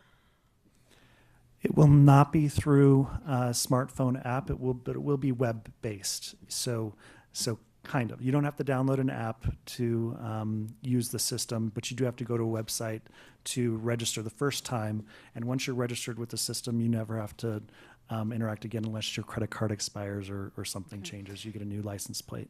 Thank you. That's great. So what if you showed up and you're not registered? Can you still use the lot, or is it more like, how do you get paid? You see what I mean? Like, so yeah. So part of the system, and a great example, if you have time, if you're ever in downtown Denver, the parking garage at, I think it's 17th and Blake, across from the dairy block. I think that's what it's called. Anyhow, it's Metropolis Garage. That is the direction that we're going. They have QR codes identified, throughout the garage. You scan the QR code, it brings up the website. That's where you put in your information. Once you've done it the first time, you never have to do it again. Thank you so much. And I just wanted to note, I welcome all the comments about the arts as well. Thank you. Thanks, Junie. Rachel. I didn't have a comment. I just noticed that Matt moved down, and so I didn't know if maybe he had something he wanted to offer in response to maybe Matt's question. Mr. Chijansky. Thanks. Brad and Chris covered it very well, so thanks. All right, thanks. Anyone else for Chris or team? All right. Thank you for going first. Who next? Ooh, Brad.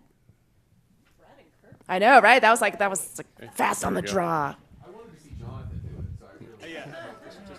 Well, He's going to do mine. Actually, in the spirit of operational excellence, David Bell is going to be doing my presentation this evening.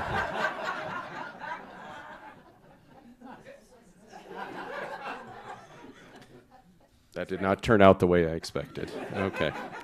I'm Brad Mueller. I'm the Director of Planning and Development Services. So before I talk about the highlighted priorities, I do want to mention, which is true of all of my colleagues who I greatly respect and enjoy working with immensely. It's been wonderful joining this team. We have probably 80% of our work, which is really daily operations. So that's really the tip. That's the part of the iceberg that's underneath water. And that didn't come out right. But it's operating very well.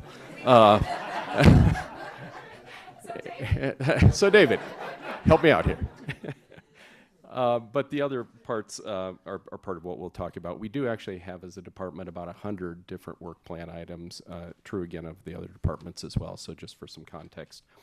The first item that I wanted to highlight is one that's very much in partnership with Community Vitality, Transportation and Mobility, and Parks and Recreation. And that's a growing appreciation that we've had for the convergence, if you will, of a number of different downtown projects. some of which are on a schedule, some of which are not, but all of which have the potential of interacting with each other and frankly should interact with each other so that we're not stepping on each other's toes or having misaligned goals and things like that. So we are planning and proposing a downtown plan implementation framework. There are at least 13, and I'm going to rattle them off, different initiatives that you'll be familiar with. One is the Civic Area Park Design and Construction, the Arboretum Design and Construction, the Pearl Street Mall Refresh, Historic Places Plan that Parks and Recreation is working on or planning to work on, deconstruction of both the Park Central and New Britain buildings, Downtown Vision Plan implementation, which through Community Vitality, the Downtown Core Arterial Network Plan, Downtown CAN, Curbside Management Guidebook, Downtown Boulder Station Improvements, Downtown Streets as Public Spaces, the CU Connectivity Plan, or I'm sorry, the Hill and Downtown Connectivity Study, a Civic Area Historic District Designation, and finally the East Bookend Redevelopment Plan. So you can see by just rattling those off, we have both an opportunity and probably an obligation to make sure that we're coordinating very closely on that. We as a department are proposing to facilitate those, not manage them, not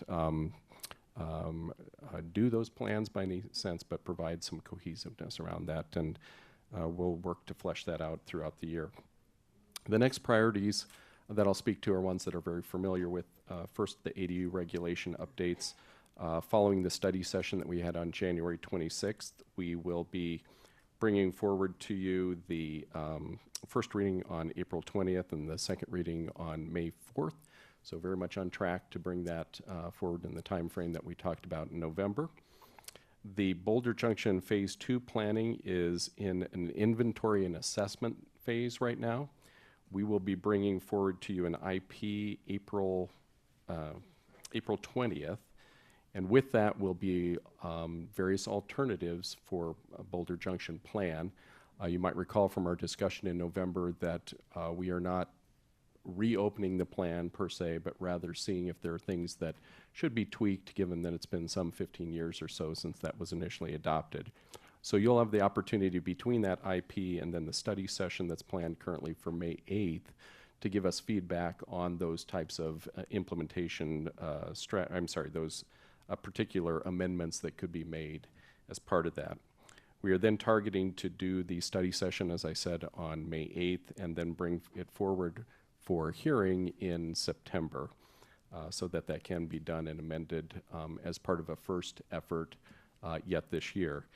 After that is about another year's worth of implementation, and that are the rezonings and those types of things that would implement what the plan contemplates. The next priority, again, one that you're very familiar with, occupancy code updates. We've got a study session just coming up here on May 9th.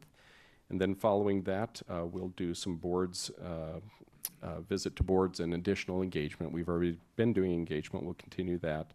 And then are anticipating that, and this is kind of on the far end, that we would come forward on first reading in August and second reading on August 31st. If council decides to keep the scope even narrower than we talk about, we could even do that one a little bit earlier than those dates. The next one is zoning code updates for affordability. We are planning a study session on March 23rd, so very quickly for that one as well. And first reading and second reading on September 14th and September 30th. So really a common theme of all of those policy items is what we talked about in November, and really committing to the plan that we laid out in front of you, but also recognizing that that was with a very defined scope. So if it is council's desire as we bring these forward in study session to change the scope, we'll also have a conversation about what's realistic in terms of how we could bring an adoption or an ordinance forward as part of that. And of course, that's part of the iterative discussion that we would want to have with you in that regard. The final priority area that also is a council priority is the initiation of urban services study for Area 3. You'll recall from our discussion in November the importance of having that done prior to the comprehensive plan. We still have a time frame that allows us to do that but has us starting that with our consultant, starting with consultants at the end of the year. And we still feel very comfortable about that time frame in terms of getting that done prior to the comprehensive plan update. And then the last priority area that I'll speak to is one that we've heard a little bit about how it impacts other departments as well, and that's simply the recruiting and retention of staff. It's no surprise that all departments have been working through that. I can very much relate to the trades, which directly feeds into our building trades and building inspections and those types of things as well. I am interested not only in filling our vacancies, but retaining the people we have and making sure that we've got good balance in doing that. So I'm focusing, and we are as a management team focusing on culture, on equity, values, on process improvements, and policy scopes. And I want to talk a little bit in particularly about those last two things, since I've been able to have conversations with some of you about that, and it was highlighted in the email earlier in the last couple of days. Really, I'd like, just for simplification, to kind of make a distinction between two sets of things. One that have been ongoing business practices and others that are policy related. The department actually has been engaged for about 2.5 years, so I was the beneficiary of walking into this, into a reimagination of its business practices, of the business model, designing the future in a way that allowed for all online services, but also integrated that then as we've gotten out of COVID into in-person and telephone and web. Really what we talk about in larger terms as being operational excellence. Internally, we've called that the big project, and it's called the big project because it has many, many sub-projects that are part of it.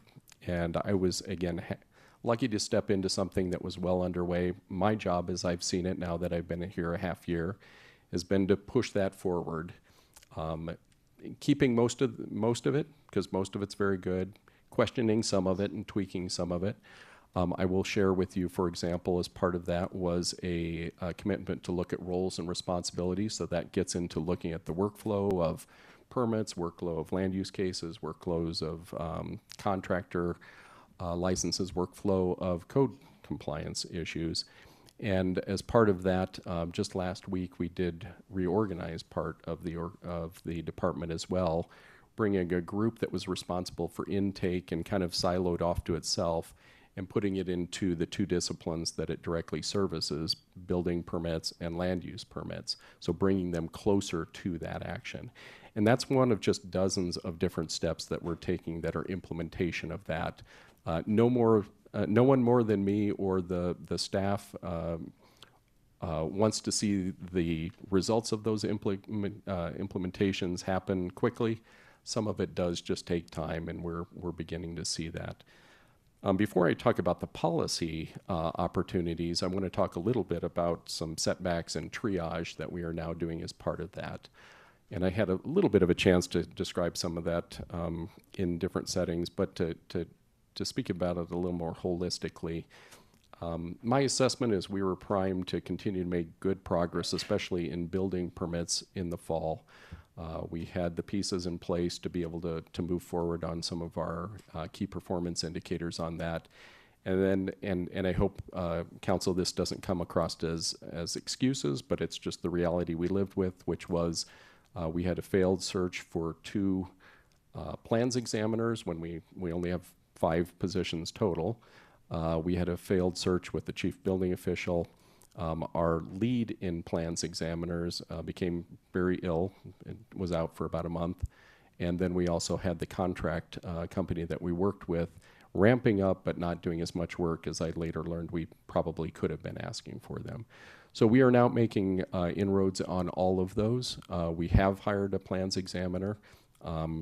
Just yesterday I learned we have applicants for the other open position. Much like many of my colleagues, we were getting none. So that was a little scary, but we are getting some. Well underway with the chief building official search, leaning into our contract folks, and then importantly communicating that out into the community as well. So I've got meetings, for example, with the chamber development group next week, other ones that I'll be following up, and an open house too to get feedback from the community. These are all what I would characterize as kind of the triage to make up for what, in hindsight, will look like a temporary setback in the fall.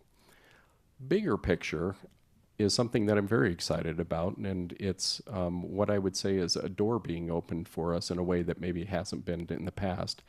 And that's feedback from some of you and through the hotline too about, are there policies or code things that could be changed that would in fact make processes more predictable or easier for would-be applicants, whether we're talking about the bigger projects that are quasi-judicial or the more day-to-day ones that are building permits. We have constantly, as a department, been looking for change in process, as I described to you. What we maybe haven't always had the door open to us is to look at actual policy and bring forward the pros and cons of looking at things like the use review process and whether that always has to be done in a quasi-judicial manner, or whether parts of that can be pushed down to the administrative level with the opportunity for appeal or call up, those types of things. I'm excited about the opportunity of being able to identify that. I know staff is, just because those have been comments I've heard since I started.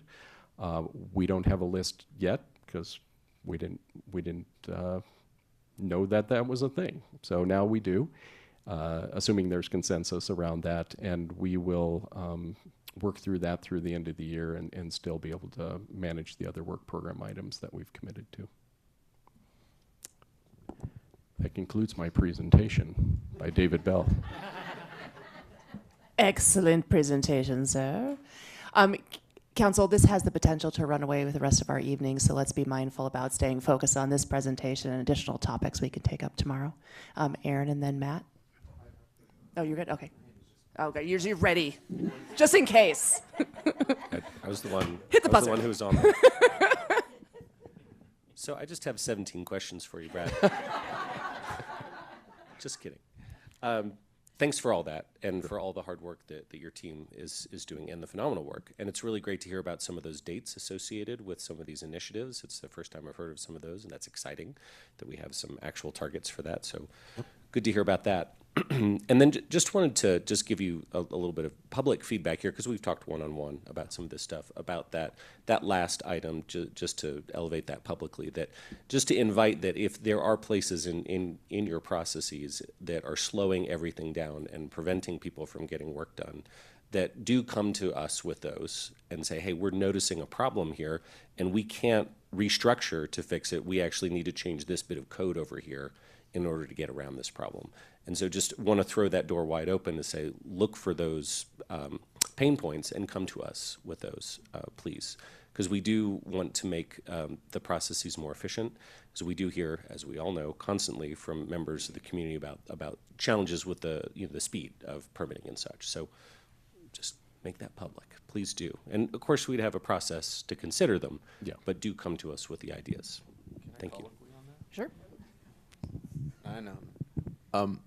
I know that was pointed towards Brad, but I'd love to extend that to everybody. Everybody, like just, and I don't want to put Nuri on the spot. Now we're directing staff, but these are things that I would love. If there's any bottleneck that we're getting in our own way, please, I would love for that stuff to come to us proactively. Because when you're doing the work, you see the speed bumps, you see the roadblocks. So we'd love to sort of just have that come to us, and at whatever pace is necessary. I think that would be fantastic. Here. Don't mind at all, and I think every department heads knows that when things are concerning, this is the body that can fix it, right? And so how to come to that. I want to acknowledge the fact that for Brad, I hope what you hear between the line too is that they haven't had enough time as they've been working on things to really sit down, because it takes time to rip that apart and see what needs to come. And what I hear is that potentially by the end of the year, they will have a package perhaps for you to take a look at and see what needs to be done. And certainly if there's something that needs to be lifted up earlier, I'm sure he'll do that. But all for anyone coming to council if there's anything that we can do to make any of our processes better. Nicole, you want to jump on that too? Yes, I do. Thank you. And this was more just a note for you, Heather, to add to for tomorrow. I would love to consider whether we can have a regular kind of check-in process, maybe once a year, twice a year, something like that, where there's just time that folks could come and propose these process changes. You mean across all departments? Okay, great.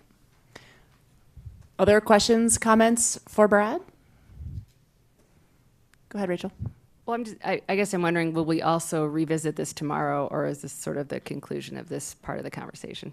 Nuria, this is on our list of potential additional topics that I thought we could spend some more time on tomorrow. Do you agree? I think that would be great. I think this is good questions, and I'm hoping that you'll hear some of it today, and if there's more that we want to expound upon tomorrow, we can certainly do that. I didn't put a line through it on my list of additional topics. I think it's still there. Cool. All right, Brad, thank you very much. Council, it's a little bit before 8. You want to hear one more and break at 8, or you want to break now as indicated on the... Now? Okay, thank you, Tara. Yeah, it very clearly is on the agenda. And how exciting is it that we'd only be then 3 minutes off the agenda for break time? So what do you say we take the 15 minutes that we've allocated ourselves on the agenda for a break and then come on back? And I heard Kurt was really excited to go next. Cool. All right. Thanks a bunch.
One member of council. Did Tara go out for a beer? Okay. If you see Tara in the kitchen, bring her with you. Bob's going the long way. All right. We can make snarky comments, but we won't.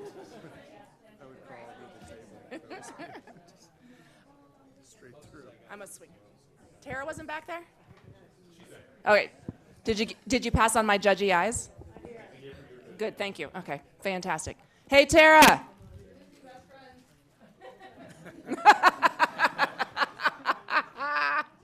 The countdown has begun. Oh, God, is that what I look like? That's terrible. Oh, how do you people do this all the time? Look at yourselves on the TV? That was alarming. I look like the crypt keeper on TV. That's terrible. All righty. Council, if you are doing the countdown of directors, there are 8 left. It's going to be okay, Maris. Maris just got short of breath. She was like, 8. It's going to be okay. They're all fabulous, and they're going to be so focused. It's going to be great. So next on our fun list is Kurt. Hi, Kurt. Good evening, Council. Kurt Fernhaber, and I support the Department of Housing and Human Services. I was given, this is the information that my team gave me today that they would like me to cover. So as a result, I'm pooling with the rest of the directors that haven't gone yet. Mike's giving you his time happily.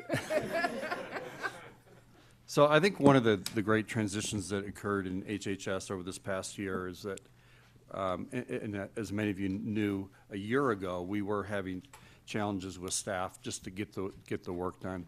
We're now fully staffed and are really excited about that, and just amazing individuals.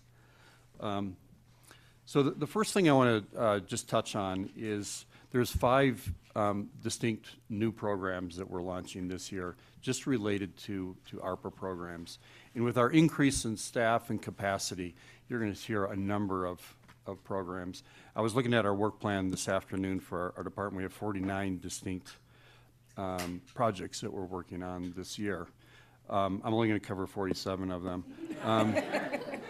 But the first one is the Building Home program. That's supporting it's programs and services supporting those experiencing homelessness. So the first one, or the contract, has been signed with Focus Reentry and Boulder Shelter.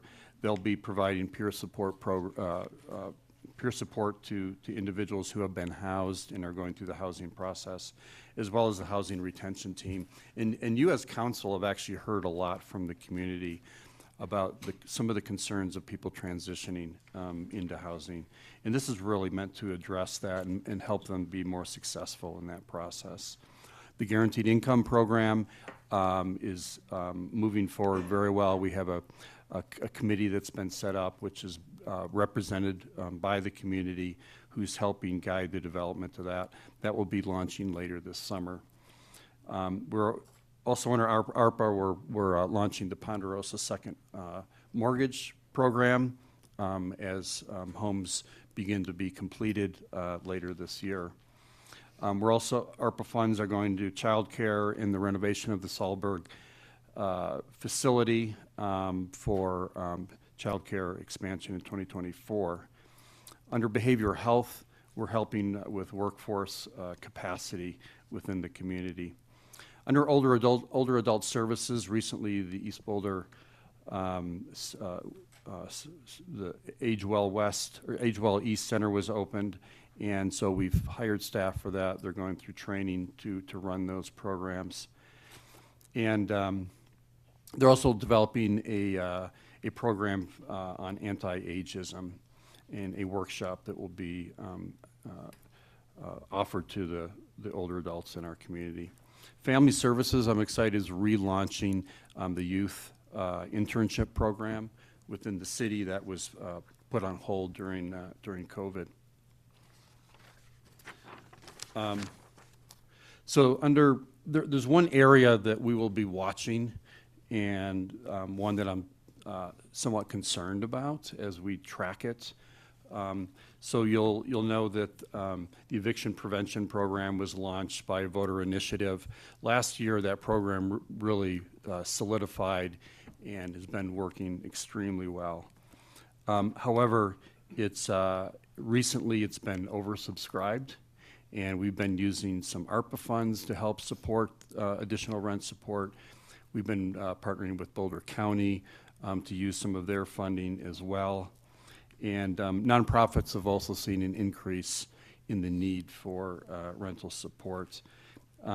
So far, just this year, that team has supported 163 clients and supported with $158,000, and the year has just begun.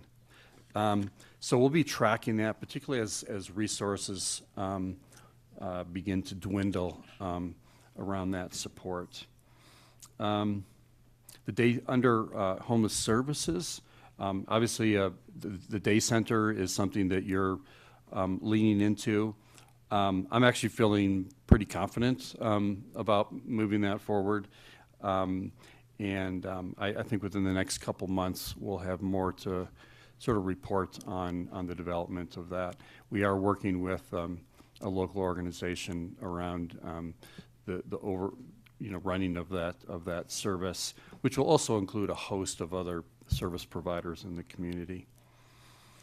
We've also, I'll get into this a little bit later, maybe even tomorrow, but we've written a grant for $3.1 million for a respite center. I've seen that as a real high community need where people come out of the hospital and need wound care or just additional support, and they don't have a place to be. And this is a critical service that we've been trying to figure out how to get up and running for the last 3 years. And hopefully this grant will be successful and we'll be able to do that. Chief Harold may also talk about this. We've launched a high utilizer team. I think we've been meeting for 4 or 5 months now. It's a host of individuals, Judge Cook, the county jail, Michael Doherty, some of our service providers, and really diving into how do we solve some of the challenges. And there's 48 individuals that we're focusing on right now, and we've made various levels of success with 10 of them, and a couple of them have been housed as well. So we started an acquisition program last year with the Boulder shelter, trying to house individuals where you can't really find a landlord to house them. So last year we purchased 6 market rate condominiums, and so the shelter is both the landlord and providing intensive supportive services, predominantly for individuals who have a long criminal history. This year, 2023, we're looking to add 17 additional units, and we've been able to bring in some federal funding to support that as well. And then Project Recovery, we're hoping to close on a house in the next 3 weeks or so, and really excited about a place where individuals can go and receive really intensive substance use treatments. The CERT program has expanded this year, and we have additional staff, and that's going to be, as you heard at the study session, going to be partnered with the CART program, and Michael will be talking about that later as well. It's a strong partnership with fire and PD. Under behavioral health, we continue to work hand in hand with Boulder County, and they will be presenting their roadmap around behavioral health about the middle of this year. So just to remind you, HHS will be investing this year about $7 million in nonprofit organizations in our community that do things like substance education, things under the Health Equity Fund, a variety of things that really support our community. And lastly, under housing, we'll be partnering, as we are on the Alpine Balsam development. We're co-developers with BHP on that. It will be the largest affordable housing project in the city when it's developed. It's roughly around 200 units.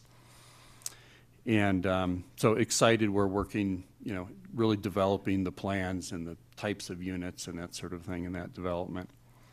In 2022, 127 units of affordable housing were added to the city. We're now at 8.3% of all units in the city are permanently affordable. So we're more than halfway to our recently created 15% goal. We currently have over 1,000 units in the pipeline, either going through entitlements or the land has been purchased in the planning stages. So there's a lot of ongoing work with that as well. The middle income down payment pilot will be coming to you on April 20th. That actually started in the previous council. We're hoping it doesn't go to the next council. It's really an interesting project because it's really looking at serving a level of the population that we haven't served before. And the inclusionary housing update, that will be coming to you late summer, early fall. We had a study session on that a couple months ago. And excited to do this because Michelle Allen, who has been running the IH program for several years, has worked for the city for over 20 years, told me, 2.5 years ago she was going to retire. I talked her out of it like 3 or 4 times. And this is like her parting gift to help get this across the finish line. And then she will be able to retire. We've also brought someone else along who's mentoring in that position, is going to take over extraordinarily well. The manufactured housing facility, we applied for the building permits for that facility 2 weeks ago. We hope to be breaking ground late summer, and we're in the process now of selecting the contractor to construct that facility. About 3.5 years ago, HHS was simply relying on the budget of the city of Boulder. Our budget was about $21 million then. It's about $40 million now. And we weren't bringing in any outside resources. Last year, the HHS team successfully brought in $10 million in grants, and in the last 6 weeks has written grants totaling $13 million. And we can go into some of those tomorrow if you would like as well. And finally, I would close in saying that our mantra for our team this year is work with joy. And it's a joy to serve this community and really support each other in that. So I'm looking forward to the conversations during this retreat around that. Thank you. All right. Council, questions? Rachel, go ahead. Rachel, Matt, got it. I'll hold most of my more direct homelessness questions that Matt and I hotlined until tomorrow. But one question, I saw it mentioned in, I think, maybe 3 places in here about high utilizers. And I don't think we've gotten a detailed update on what that is involving. And I don't think we need one tonight, but I think it would be helpful for us to know, like when you and I first met in 2018 or 19, like we talked about a model where we were focusing on high utilizers, from 2017, 18, and like kind of, getting them services and housing, and that was expected to be a big part of the solution. And it feels like we're maybe, doing the same thing again a couple years later. So I'm just wondering, it might be helpful for us to get an update on what's different or how we're looking at the model differently or approaching it not in the same way this time. So in just a brief response, I would say that what we're doing is far more collaboration with the individuals who can both make, and we also have an operations team as part of that. So those are the team that's the team of individuals that are actually doing the work every day and working with them on an individual basis. And so it's a collaboration at that level, but then it's also the collaboration at a level of individuals who can have influence on suggesting policy changes, or how do we work better together, or what are the obstacles, and trying to get those hurdles out of the way.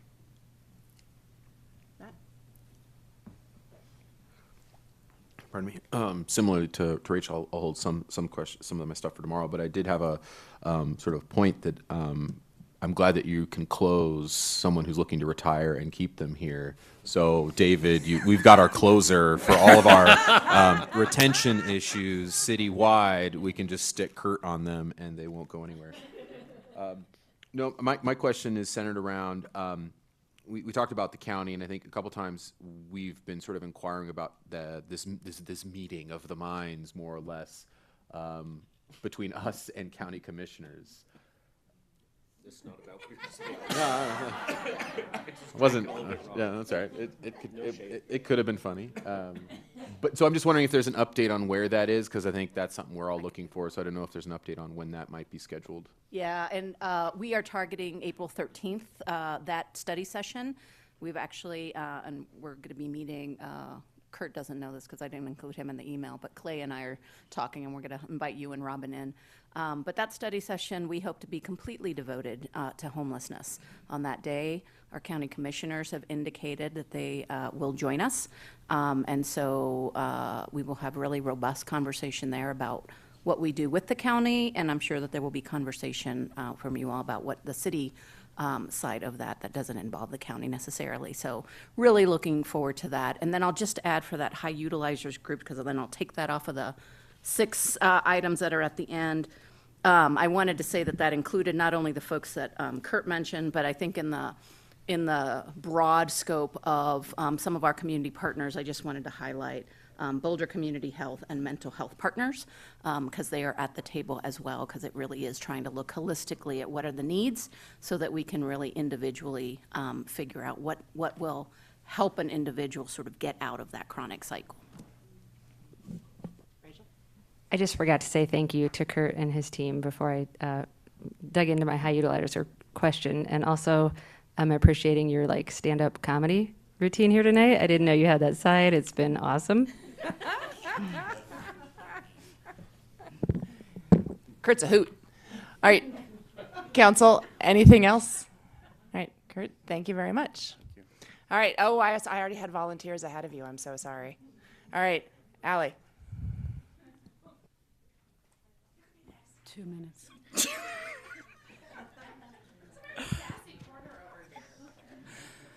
Good evening, members of council. I am Allie Rhodes, and I have the honor to lead some incredible people who deliver Boulder's Parks and Recreation system. I think it's a sign of recovery that I can talk about how proud I am of the work they do every day without crying. So that's good news. We are moving through the pandemic, right? Our priorities are framed by 2 guideposts. We have a new department plan that you all unanimously accepted last year. It outlines our priorities for the next 5 to 7 years, and we take our responsibility to honor the community's input and your approval and implementing it really seriously. We're also committed to achieving national accreditation. It forces documentation of policies and practices, increasing efficiency, accountability, and transparency, and fostering a culture of continuous improvement. This is done by the Commission for the Accreditation of Parks and Recreation Agencies. You'll hear us call it CAPRA. So 5 priorities. Number 1, safety and security. CAPRA standards are organized into 10 chapters. There is 1 each for security and safety, and making sure that we provide the tools, training, and resources outlined in those chapters will make sure that we are doing everything we can to foster a safe workplace for our teammates and place to play for our community members. Frontline staffing, recruitment, and retention. You heard several of my colleagues talk about this. While yes, the city is recovering, we continue to be hampered in delivering on our mission in really critical areas like water safety, camp counselors, and park maintenance. And we're devoting a lot of resources to address this strategically and in partnership with our friends in human resources. We are updating our capital investment strategy in line with that new department plan. It means that we update all the millions of dollars we spend taking care of our park system to make sure it reflects equity. the priorities reflected in the plan, and 2023 costing. Layered in this is implementing some really exciting projects to take care of really aging infrastructure in our recreation centers and projects here in our downtown core that you've heard about a little bit. BPR's fee policy. So as a reminder, access to recreation in Boulder is a social enterprise that is 85% funded by user fees. Currently, if we are trying to train a new teammate, council member, or community member on our fee policy, we will send you to 7 PRAB memos written in 24th grade level. And so documenting our fee policy will achieve a CAPRA standard and ensure our fee policy is transparent, easily understood, and we'll be bringing this to you for your input in April to make sure that you can ask questions and support it as well. And then finally, we're committed to pursuing funding for community benefit parks and recreation as outlined in our 2022 plan. Funding for our community benefit places and spaces has not kept up with cost escalation, and we intend to do everything we can to address this funding gap. This will include advocating for additional tax dollars, building capacity for philanthropy, and developing public-private partnerships. I'll buy you a beer. It wasn't 2 minutes. Y'all have any questions for Allie? Aaron, go ahead. So Allie, what's the prognosis for, wait for it, pool availability this summer? Oh, that's a really good question. It's too soon to say. I can tell you right now that we are, luckily with the 2023 budget, we do have new management positions that are providing more capacity for recruitment, including folks in water safety and in my office. We had a job fair just yesterday at Fairview High School. We are currently still very constrained. We have 1 pool open Monday through Friday from 6 a.m. to 4:30. And so I don't want to promise unicorns and rainbows. I think we're doing better, but it is definitely an issue that is impacting folks across the state. We had a call with the governor's office last week, and we're looking for some statewide attention to what is really a statewide issue. I'm having a great time. Tara, go ahead. Allie, what can you tell us about plans for our aging infrastructure? Well, in the parks, what I can tell you is that there is a funding gap. As you all talked about, we talked about in the 2022 Parks and Recreation Plan. In line with data that is echoed in the facilities master plan, we know that when you couple in inflation and cost escalation, there's a gap. And so we are doing our best. That updating our capital investment strategy means that we've got some hard choices, and we're going to be prioritizing investment based on the condition of an asset and its criticality to the system. That means who benefits from that asset, who is impacted if we don't take care of it. And so when we talk about updating our capital investment strategy, it means that we're not going to be able to take care of some things under current funding. For the recreation centers, it means that we are going to require a whole lot of money because built vertical infrastructure is very expensive. And so Joanna mentioned the funding strategy is one of their key priorities. We're working very closely on that effort. I've been getting a lot of emails how the Louisville Rec Center is so much better than ours, and it's just exhausting to write back. So I'm hoping that you can do something about it. Yeah, I would love to respond to that. Louisville was able to renovate their aging recreation center by passing a tax to fund. I believe it was around $50 million for the renovation. At the same time, they passed a dedicated sales tax that subsidizes heavily the operations of that facility. So when I talked about pursuing fund strategies, and Joanna talks about funding strategies, there's a lot of options. And to build a capital stack, we are talking many, many millions of dollars to renovate our recreation centers, and it's going to require different thinking. And what is exciting is there's lots of options. I just forgot to thank you for the extraordinary work the department does and yourself. So. Thank you, Allie. Maris. Okay.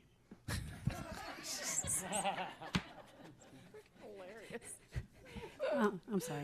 Maris Harold, Police Chief. One of the exciting things I get to do as Police Chief is give out ethics and integrity awards. And tonight I'm going to give one. Councilmember Laura Folkers gave me back my pen. That she borrowed from me like over a year ago. But it's important because it's a Governor Polis pen that you get to take when you sign legislation with the governor. So I appreciate that a lot. Awesome. I would have kept that. You should have kept it. Anyway, I'm going to go quickly here. I've got 6 priorities for the year that I think speak to a few themes that I'm trying to accomplish during my tenure as police chief here in Boulder. One, we signed on when I first got here to become accredited by the Commission on Accreditation for Law Enforcement Agencies. This is the final year, and if I do not finish it this year, not only will Nuria get mad at me, but the accreditation folks will get mad at me and fine me. So I'm competitive in nature, so this will get done. And this is a big risk mitigation for the city. And I'm hoping to wrap this up November of this year. So this is a big deal for police departments. It's very hard. A lot of resources go into it, but it really is just risk mitigation for the police department and the city as a whole. The second I'm hoping to wrap up mid-year is the reimagining plan. And that focuses on a few themes as well: evidence, science, technology platforms that support data-driven strategies, community collaboration, diversity and recruitment, and accountability measures. All of that speaks to equity in different ways, and I'm very proud of the progress that we're making there. You should know all of the feedback that council gave. I think we met one-on-one or two-on-ones, and it was great feedback. And with the assistance of the project manager, Wendy Schwartz, and Taylor here, we're putting all of that in to the document, as well as feedback from national civil rights people that are very interested in police reform. And so a lot of good civil rights attorneys have looked at this and given feedback as well. And I'm very happy to report that the state NAACP is also reviewing this as well, thanks to Councilmember Friend. And so hopefully this gets tightly packaged, and it's a document that we can all be proud of in mid of 2023. Training. This continues to be one of the most important things in policing that you can attack. And I committed to a very aggressive 3-year training program for all of the officers. I'm just going to highlight a few, but we are constantly in a state of training at the Boulder Police Department. But some of the ones that are huge lifts for us that are also evidence-based and that have been evaluated for effectiveness are what is called the ABLE training, and that is out of Georgetown Law School. It's evidence-based, and really it seems very basic, but if you look at the incidents across the country that cause so much conflict with the community, officer bystander could have resulted in a much different outcome in these cases. And so we're doing a robust training around the ABLE program. Crisis intervention training, that's a 40-hour block of training that we've committed through a grant that we received with the Bureau of Justice Administration, that all of our operational people will be trained in crisis intervention training, which is a monumental lift. In Colorado, unlike other states, this is part of a basic academy training. It is not in Colorado. So imagine this is a very hard lift for a mid-sized city to accomplish. It's a very because you have to have actors and scenarios. So it's very intense training. We will get through this by the end of 2023. We're also tackling procedural justice, which is also an evidence-based training. And this speaks to the heart of equity, fairness, and making people that the police come into contact feel like they have an opportunity to discuss why they're interacting with the police department. But it really is about having the community see the police as legitimate. The reason the interaction to begin is legitimate. So we'll get that finished in 2023. And then one of the things that I think have worked so well in Boulder, and also is evidence-based, and we talked about it a lot, is this concept of valuing all human life and really putting at the model of everything we do, the sanctity of human life. We've trained the ICAP model, but now the important work is to bring all of that and interwove that into all of our policies and procedures that are high risk. So think traffic stops, think any interactions with the community. And so that is what we're working on now, is to completely integrate those concepts into the majority of our policies and procedures. Heavy lift, but I'm very proud of the men and women who have taken this on, because a lot of police departments do not. They do not take this on. It's very hard concepts, and I'm proud that we're doing this. Unfortunately, another huge block of training that we need, and it's sad in 2023 that we have to do this, but we are reinforcing our active shooter training. And so this is a big block of training that requires a lot of resources and very complex training to do it right. And so that's a heavy lift as well. We will finish that probably mid-2023 as well. Part of my passion and the reason I stay in policing is because I believe that you can most certainly reduce crime and disorder without using traditional criminal justice mechanisms. And so I think you saw a little bit of the last time we presented, Deputy Chief Redfern and I presented.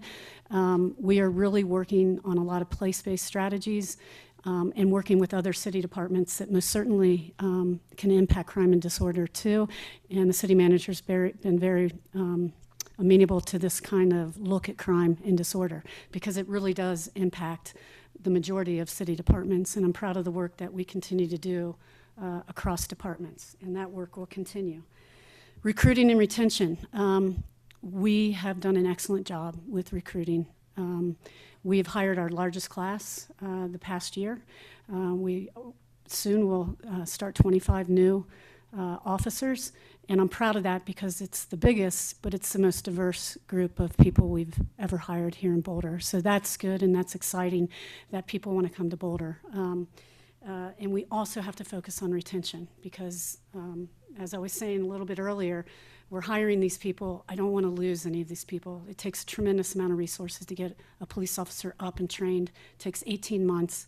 And so I don't want to lose the valuable talent that we have. And so that has to be a big strategy as well. And this all feeds into officer morale. And something that we're focusing on a lot at the Boulder Police Department is family morale. Because as I do exit interviews, and I do exit interviews with everybody that leaves the police department, we find that family members really don't want their partners to be in policing anymore. And so how do we wrap our arms around the families of these police officers that have been traumatized by recent events in Boulder? And so that is a big part of our strategy moving forward as well. I also just want to touch briefly on, we received a $500,000 grant from the BJA to work and understand our homeless issues in Boulder. And this work, we actually have an international acclaimed researcher working with us, and this group is also multidisciplinary, that we're working with a lot of departments, but the data that we are collecting is really incredible. And why that's important is because I think it clearly demonstrates gaps that we do have, but really starts to understand data points that I don't think that we've ever had in Boulder around our unhoused population and the different segments within that population. So I'm really happy about that work moving forward. And that is also, we only have about another year and a half to complete that research evaluation of our responses here in Boulder. So with that, I'll take any questions, but I'm really proud of the work that we're doing at the Boulder Police Department. Thanks, Maris. Questions? Aaron, and then Matt. Not a question, but Maris, just want to thank you for all the work that your department is doing, but particularly for this last week, right? We had the active shooter at the Millennium and then the threat at the high school, and the department was on site so quickly, prevented any injuries in the first, and just incredibly grateful to you and the department, and also for the fire department and their help as first responders. So just wanted to offer my gratitude for all that work. I appreciate that, Mayor. And it was a team effort. We had a lot of response from across the county. I do appreciate that a lot. Thank you. Matt? I will echo what Aaron had said. So again, thank you so much for all that work. My question centers on something you've been working a lot on, which is the academy. And so I was wondering if you have an update on where we're at, because I know that that's also in line with some of that transformative change that you're looking to implement, not just here, but creating a model for the state. So I was just curious if you have an update on the academy. Yeah, thanks for asking that. We ran kind of into a buzzsaw a few months ago.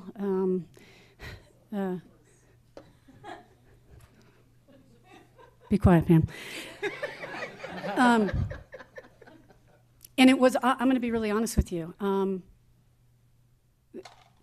Our proposal was very progressive, and some of the panel members that make the decision to move forward thought this was should be seen as a Boulder initiative and not really helping the state, which is unfortunate. because this is the way policing should be done across the state and across the country. And I think that we would add a lot of value. Having said that, I've met with the Attorney General. It's back on the table. It is a heavy lift to start this, but I am hopeful that we get it back on track and we move forward with it. But it is an extremely heavy lift. But I think the Attorney General is in line with my thinking on this, if that's helpful. Anyone else? Questions for Maris? All right, thank you. All the super ladies. Natalie, you're up.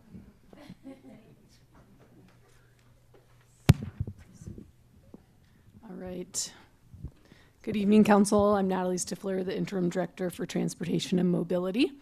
I'm going to try not to have to lean over awkwardly. So I first just wanted to open with, I'm super excited to get to present this information that our department's been working on, and a lot of these priorities I think will look familiar to you because the nature of our work is that it takes many years for us to accomplish. And I'm just super proud of the team that's doing this work day in and day out. So the first thing that you'll see on the list for transportation is just maintaining core services. As Brad said, I think about 80% of the work that his department does, and same with transportation, is really that just maintaining core services and ongoing operations and maintenance of our system. That's snow and ice, potholes, street sweeping, medians, capital maintenance, even the restoration of hop service, electrifying the hop service, that all really falls under core service. And an interesting kind of fact, I think, just as we talk about employee retention and how important that is for all of the departments that have mentioned that tonight, is about 40% of the transportation department staff work on solely just core services. That is all the job that they're doing. And we're missing about 50% of that capacity right now. And so just the fact that we're keeping up with the level of service that we're doing every day is nothing short of a miracle. So the final thing I'll say about core services is that the snow and ice response review is kicking off formally tomorrow. That you'll be seeing a press release around that. And we're really excited about that work because I think we continue to kind of get slammed by the community on our snow and ice response. And we've been approaching our work in this way for many, many years. So there's clearly an opportunity to hear from the community on what the expectation is. And I expect there will be some changes, and it will require money.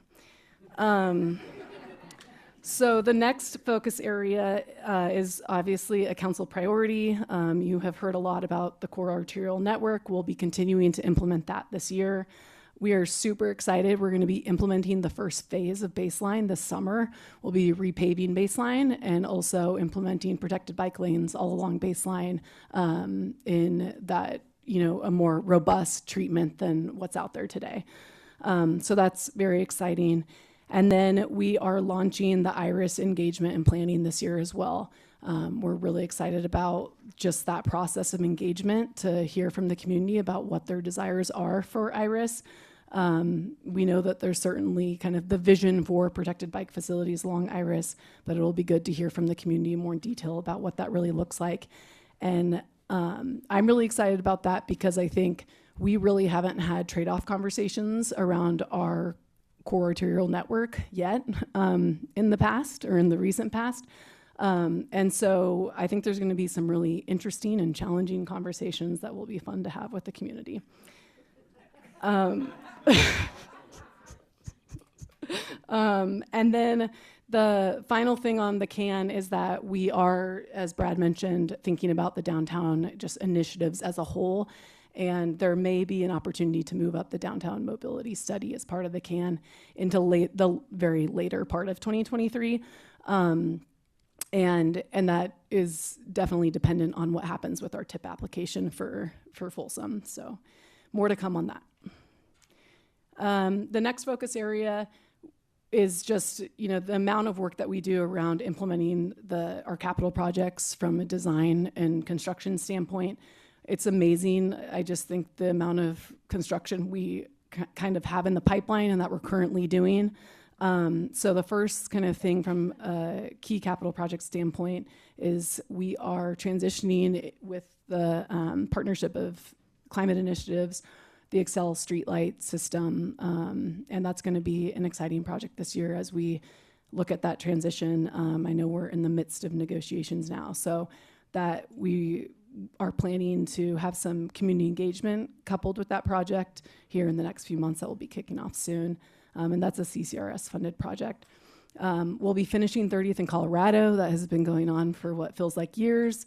And also North Broadway, which, yes, we're finishing that. And I know, in fact, my team was joking this morning that it feels like that one has been a 10-year project. So we're excited to get that one wrapped up. And also be putting some of the finishing touches on North Broadway to make it meet some of the expectations that folks are looking for. And then we'll be starting the 19th Street multimodal project that has also been in the pipeline for a number of years on the design side. And then the 28th Street improvement project will be finishing the BAT lanes, the business access and transit lanes on 28th Street, and building the rest of the multi-use path and the transit stops. And that's really exciting because that queues us up for the big State Highway 119 BRT project, the bus rapid transit project that I'll speak to in just a minute.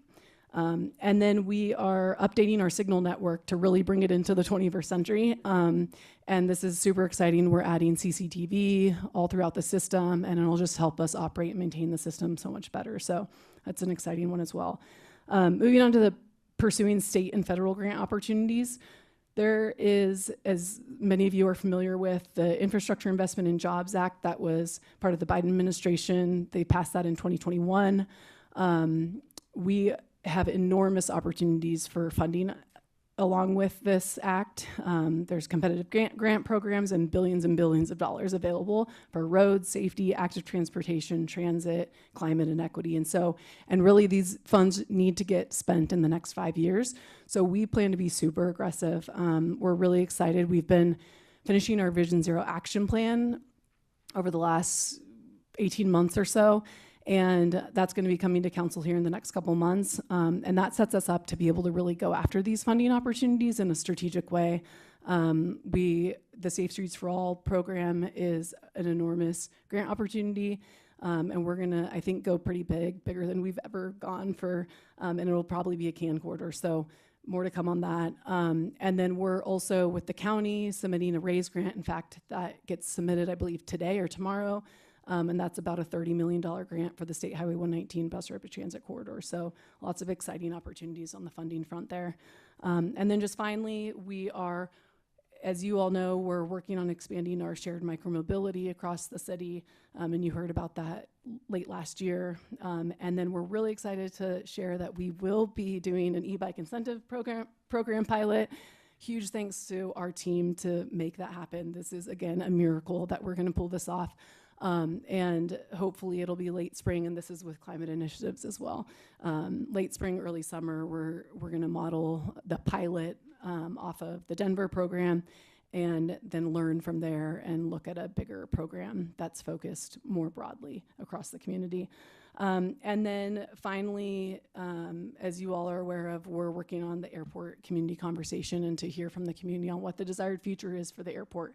And we've extended that project to, after the feedback that we heard from you all, that's going to be about a year-long process now. So we can really have a meaningful engagement process, and communications engagement is helping us a lot with that project. So that will be another really fun conversation with the community. Thank you.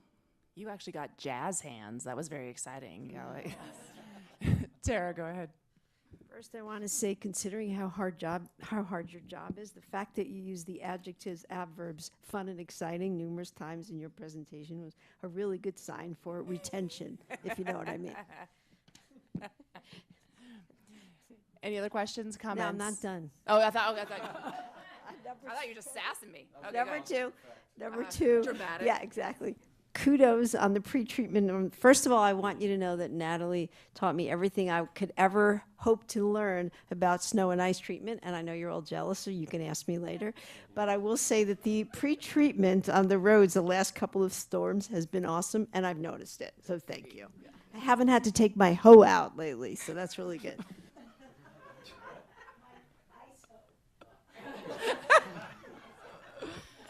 Everyone had thoughts there they didn't need to have. Go ahead, Bob.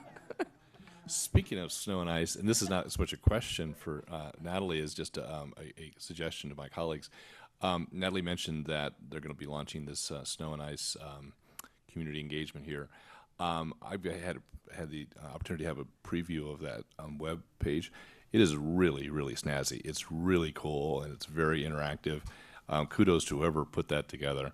And if you go through that web page, you'll learn everything you need to know about snow and ice. And you'll be able to respond to our community members. And you too can be an expert. Fantastic. Anything else for Natalie? Thank you. Okay. No, it was funny. David was just like pointing to you, and then he's like, and then I'll go. It's all good. Though I do feel a little bit bad for the right side of your neck, so if you want to do a little of that, that's okay. Yeah, a little bit of balance. We didn't plan this out so well. Yeah, that's right. Good evening, Council. Jonathan Cohen. I am honored to serve the Boulder community as the Director of the Climate Initiatives Department, and arguably I have the best job on the planet. I'm just going to say that right up front. So I think a number of my colleagues have already talked a lot about our department's work plan tonight, but I'm going to give you a little bit of a snapshot of some other things that are in motion. A lot of our work plan, I just want to point out, is really directed by and supported by my colleagues here at the table and, of course, the community. They really help direct our work plan on an annual basis. So, as you know, last November, the climate tax passed, and I think now we really have the opportunity to build upon a lot of our successful initiatives and also start to accelerate and bring new ideas online. So, 2023 is going to be really exciting. Like everybody else at the table, I have way too much to cover, so I'm just going to kind of bucket a little bit and talk about some themes. So, it's no surprise, I don't think, to anybody here that energy is still a huge piece of the work that we do, both from the perspective of emissions, from a health equity perspective, and now from a really strong perspective on cost. So I think we all know the impact that we're seeing from rising utility costs, which means that energy burden is going to continue to be a predominant and really high priority for our department moving forward. So the energy team is in the process of both expanding and launching a lot of new initiatives, all with the purpose of bringing greater energy equity to traditionally underserved residents and businesses, and really with that drastic impact of energy expenses, it's really high time that we really focus and kind of recalibrate our work in that direction. So some examples of the way we're going to be doing that this year. I'm going to give you some highlights. I have to read them, or otherwise I'll forget them. We're going to be bringing more than 1,000 new zero-cost solar garden subscriptions to low-income residents. We're going to be working to repair and weatherize at least 200 manufactured homes in partnership with our colleagues in HHS. And I see Elizabeth in the audience also. She has been such a terrific partner for our department in thinking about how we actually accelerate our impact there and how we use our dollars to have direct investments in the most needed homes. We'll be funding electrification feasibility studies for affordable multifamily properties, and really looking at how we expand our heat pump programs for low-income and multifamily housing and commercial businesses, and increasing our department's investments in electrification and renewable energy advising and rebate services. So again, you see a lot of theme there in terms of energy equity, and that's really going to be, I think, accelerating this next year. Second, we're updating our roadmap and strategies really tied to accelerating the transition of our buildings and our vehicles away from fossil fuels. That's been something that's been a focus of ours for a very long time. But some new additions to that programming are really, you heard a little bit, I think Sandra touched on this, and then also in our partnership with my good colleague to my near left, looking at our energy code and building performance ordinance. So we'll be doing updates there this year. Expanding our community charging solutions. We heard a little bit of that earlier too. And a whole number of partnerships that are in that bucket of our partnership with Xcel Energy. And so I will say that it's taken a couple of years. Maybe we were overly optimistic that we were going to hit the ground running, but after a long time of a strained relationship with our utility provider, we're now getting to the point of having a very strong roadmap that really lays out responsibilities, roles, costs, who's going to be doing what are the policies that we need to be looking at. So stay tuned. You'll be able to see that roadmap very soon. We're going to be rolling that out to the advisory panel in the next month or so. And also, I wanted to point out we'll be bringing forward options related to landscape equipment. Didn't want to miss mentioning that one, Bob. And outreach efforts on opportunities related to the IRA, of course. There's quite a bit more in there, but those are some highlights that I think Council is going to want to pay attention to over the next couple of months. The third area I wanted to highlight is really shaping up our biodiversity and ecosystem resilience strategy. And this is such a great opportunity to partner with such amazing colleagues around this table, open space, parks and recreation, utilities, among others, but really how we're enhancing the ability of our local landscapes to absorb those climate change impacts, things like higher heat, more variable moisture, invasive species, among other factors. So that's going to be looking at things like creating connected habitats for pollinators, supporting our ongoing work in other departments related to climate resilient landscape features that support reducing fire risk, obviously, increasing shade and water efficiency and conservation. And that all relates to the campaign that I think Council's aware of, our Cool Boulder campaign and our natural cooling strategy, which is really starting to take shape right now. We're working to utilize our urban heat data we've been gathering for over a year, and developing an approach really designing and expanding our urban forests and other land-based cooling strategies. And our natural climate solutions team is really running on this and creating a national model right now, which is incredibly exciting, bringing a lot of attention to Boulder in this area. And we're actually leading a regional urban forestry expansion strategy, and that includes an equity-centered workforce development component. Last piece I wanted to highlight in the area of circularity and zero waste, we plan to continue the conversation that we started with all of you last December-ish, I think, where we started talking about this idea of disposable bags, but what is our long-term trajectory in terms of single-use plastics, our circularity approach, our zero waste approach. So we'll be spending a lot of time over the coming months helping small stores implement the disposable bag fee, and restaurants and cafes with a statewide ban on styrofoam, which comes January 1st of next year. And then we'll be doing a bunch of stakeholder process to develop options to think about that long-term plan for single-use plastics. Finally, I didn't want to miss the opportunity to say that I think our department's going to play a pretty central role in thinking about how we expand and build upon the great foundation that we've been thinking about in terms of overall community resilience this year. It's something that many departments are looking at to think about how that's going to shape up this year. And I know that we'll continue to play our role in statewide policy efforts at the legislature and regulatory agencies. Quite a bit more in motion, but hopefully that gives you a snapshot of what's to come. Thanks. Questions for Jonathan?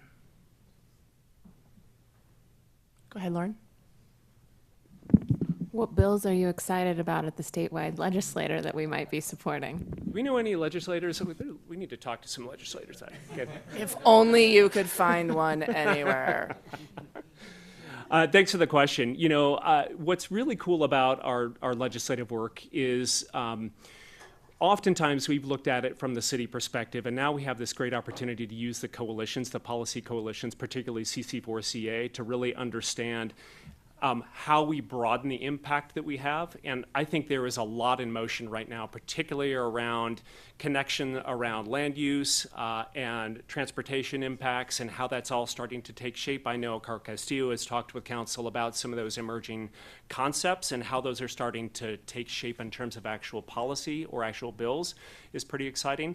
A lot in terms of really accelerating the work of the state's greenhouse gas roadmap, starting to look at that and say, where are we falling short, and what do we need to do in terms of the state providing the opportunities for local jurisdictions to accelerate in those areas. So a lot around electrification, a lot around connection around our transportation and greenhouse gases in that realm. And that there's actually a lot happening this year in terms of pollinators, in terms of natural landscapes, and in terms of how we think about our IPM, integrated pest management and chemical use. So that's another area that I think has been in the periphery, or maybe not really thought about as a climate strategy. And obviously, as we've moved Rella Abernathy, who's our city IPM coordinator, starting to look at how chemical use and the impact it has on our local ecosystems is really, really a strong driver of climate. We're starting to see that emerge at the statewide level too. So those are some things that I'm really keeping a close eye on. Anyone else? Jonathan, thank you. Thank you. David, what's the haps with libraries? Thank you very much, and good evening, Council. David Farnan, the Library Director. And like Natalie, ours have kind of been in the pipeline for some time, so I don't think there'll be any surprises. And like Jonathan, I want to give a shout out to all the folks that helped us and continue to help us all along the way. Obviously, the city manager's office and city attorney's office, but also Cara Skinner with finance and Joanna for quite a heavy lift around most of our projects. So thank you very much to them. We're building a building, and that's exciting. It's a milestone, really. That community has been desirous of the library for a long time in North Boulder, and I'm proud to say that we're finally going to begin construction, and we'll complete it within the next 12, 13 months. And I know the community is going to be proud of it. More importantly, perhaps to us, is really the program. The idea of the public library is a fluid one, and it has been fluid for over 100 years, and we are committed and excited to meet the community's expectations and to raise them to the extent that we can with what our services and what programs we provide there. It's with libraries, we constantly remind ourselves of 4 basic tenets. It's people, place, partners, and platform. This is an excellent example of all 4 of those kind of coming together in a nice way. The people, it is our highest hope that we are able to maintain the 100% bilingual staff that we currently have at Nobo Library and carry that on as we scale it up. The place is one that has been desirous of a public building alone, but a public meeting space and also a library for over 35 years, and we're so pleased to be able to be bringing that together. It's also situated between a city-owned manufactured home community and built environment, as well as the largest manufactured home community in the city of Boulder. I'm so anxious about to see what the library can do, not only for those communities, but also to help out with the business community. I mean, libraries mean driving traffic. It will be interesting to see what the outcomes of having a vibrant community center at the heart of that community will be and how it'll impact that overall community. Our partners for the longest time, Boulder Housing Partners and the manufactured home communities, have been great partners for us, and we look forward to really solidifying those even further, and especially around our primary mission, which is around early literacy, so focusing highly on early literacy and outreach. Our adult literacy program, the Boulder Reads, will also be moving to North Boulder, which is another exciting opportunity, and the majority of their users currently are in North Boulder, so it's going to shorten their distance to coming into visiting the library and finding a parking space. And the last one is creating a platform, and that's really imagining with the community what that building can be over the course of time. Ultimately, it will be a place where they can learn and grow, but we hope that it's a place where it's also extremely fun. And I believe the architecture and the design of the building and the commitment of the staff is going to be one that makes it so. Secondarily, we have the library district transition. Obviously, once the Board of Trustees is appointed, we have a lot of work to do to extricate a 120-year-old relationship. It's a lot of work. We're looking forward to it. I think we have a good outline of that plan from when we worked at the LDAC, the Library District Advisory Committee, more than a year ago, so we have a good outline of that plan, but it's yet to be implemented. And a lot of time for myself and my staff, my leadership team, to be expected after the Board of Trustees is appointed. Then a couple of other things. The main library bathroom remediation reopening. I hate to say it, but we are excited about this project. It's one where we have beautiful bathrooms. They are the nicest bathrooms in the city of Boulder, and they're the busiest bathrooms in the city of Boulder. And I look forward to crafting a plan to bring them back in a way that is safe for our entire community. So that's something we're really looking forward to. And then, as always, I mean, libraries are packed with tons of data. We get data on use of everything. I can tell you with some level of certainty that consumption habits of the public have changed throughout the pandemic, and we are evaluating all of our services with regularity, but there have been some things that I think now, 3 years in, we're well aware of what those changes could mean for our service levels, and we hope to be able to address those and bring back somewhat, maybe a model service, a new service model that will both impress the public and raise their level of expectation for what the library can do. So I'm happy to take any questions if you have any. Do you have any, darlings? Yep, go ahead. Really bummed we had to reschedule the groundbreaking for the North Boulder Library. So any sense on when that might come back? Or we're aiming for the first week of April. Okay. The construction, the construction will begin in earnest right around that time anyway. And so I think that will match. people kept telling me the weather was going to be bad, and I was like, it's Colorado, like 2 inches of snow, like what's the worry? But yeah, then it turned out to be like 15 degrees. So the first week of April, I'm thinking like it's going to be 10 inches of snow and 8 degrees, and then we're just going to go ahead with it. Yeah. So, yeah. Council, anything else? David, thank you. Little birdie whispered in my ear that he might want to go next. Hey, Joe.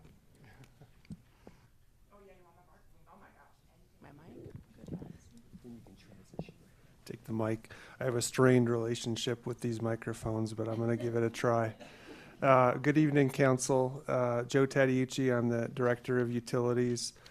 Just a quick refresher on our department. We have 3 separate utilities, the water, the wastewater, and then the third being the stormwater and flood.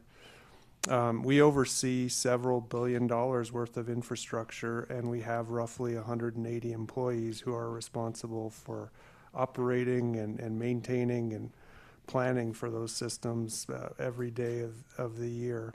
And like was mentioned with a lot of the other departments, that is a huge part of our work plan, just everyday operations. But that's not one of my 5. I snuck that in there. Keeping up with aging infrastructure is really our biggest challenge in utilities, and it's going to be a similar theme year after year, and the same is true for 2023. And so the first thing I want to highlight is just a group of capital improvement projects that are really important to us, and for our generation of utilities staff, leaving our infrastructure better than we found it is really one of our biggest charges. So the Albion Dam is in our Silver Lake watershed, and doing repairs to that. It's a multi-year project. Had I stayed in the role that I started in the city, I probably would have been the project manager for that. A little bummed about that, but really cool to see that getting done. And then we have a couple of water treatment plant projects, important ones, electric system upgrades and pump upgrades at our Boulder Reservoir treatment plant, and then disinfection and corrosion control at the Batasso water treatment plant, which is up in the mountains. Then a lot of our work is driven by regulatory upgrades and new standards that come out from the state. One of those is driving a phosphorus removal project at our wastewater treatment plant. And then you could argue maybe the top project in utilities, or top 3 that's been on the books for years and in a lot of planning, is our main sewer improvement project. All of the wastewater collection pipes in the city eventually funnel down to one pipe that brings it into the wastewater plant, and it's one of our most critical needs. So it's good to see all those projects moving forward. The next thing I want to highlight is also a capital improvement project, and it's our South Boulder Creek flood mitigation project. It's been an ongoing council priority and a project of significant community interest, which is probably an understatement. It has gone through a lot in the last few years, but it's really on a track at the moment. It kind of feels like the normal course of business for a major capital improvement project. And so we're going through the design and permitting process. We'll be looking to complete the 60% level of design towards the end of Q3. That's an important milestone for us because there's a critical landowner approval that we need from within the city, and the open space is part of the underlying land. And so we'll be looking to start a disposal discussion once we get to that 60% level of design. And that disposal process could start late this year and will likely go into next year. It's a significant project. It involves partnership with the university, a lot of community interest, like I said, and lots of partnership and internal coordination from my peers sitting at the table, including the person here right on my right. Dan and I have gotten to be really good friends in the last few years, which, believe it or not, is true.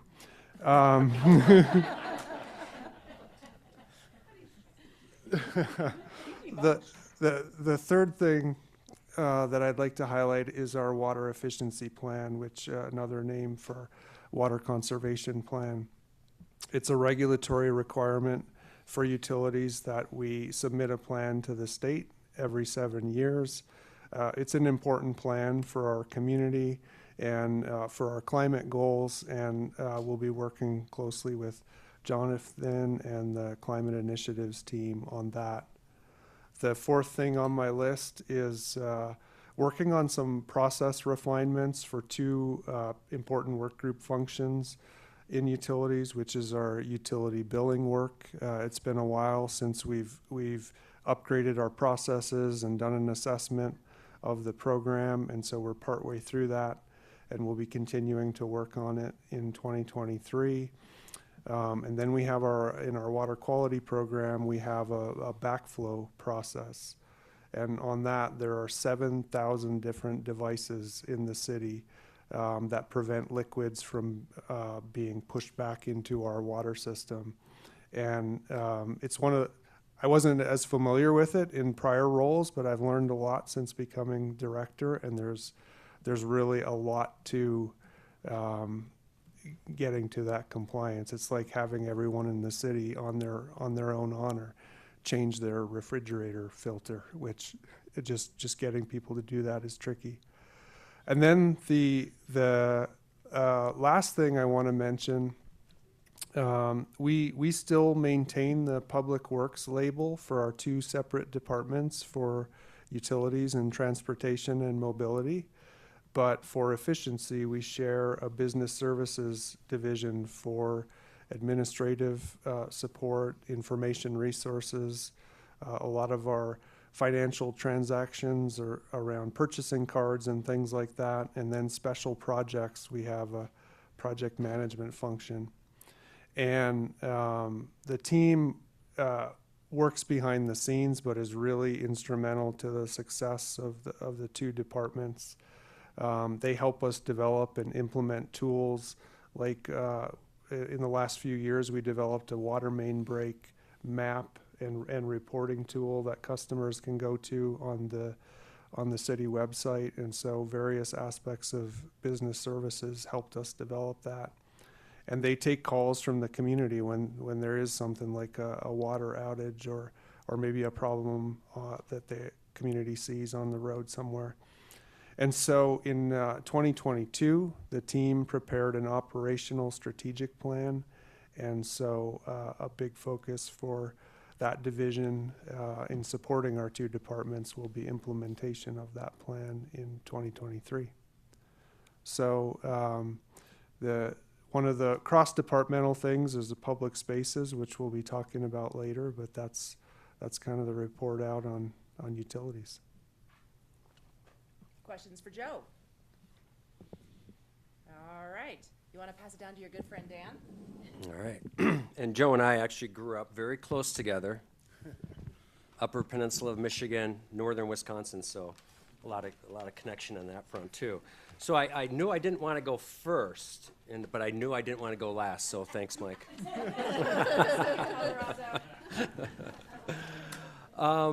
Dan Burke, Director of Open Space and Mountain Parks, and proud to be representing the work of our department tonight.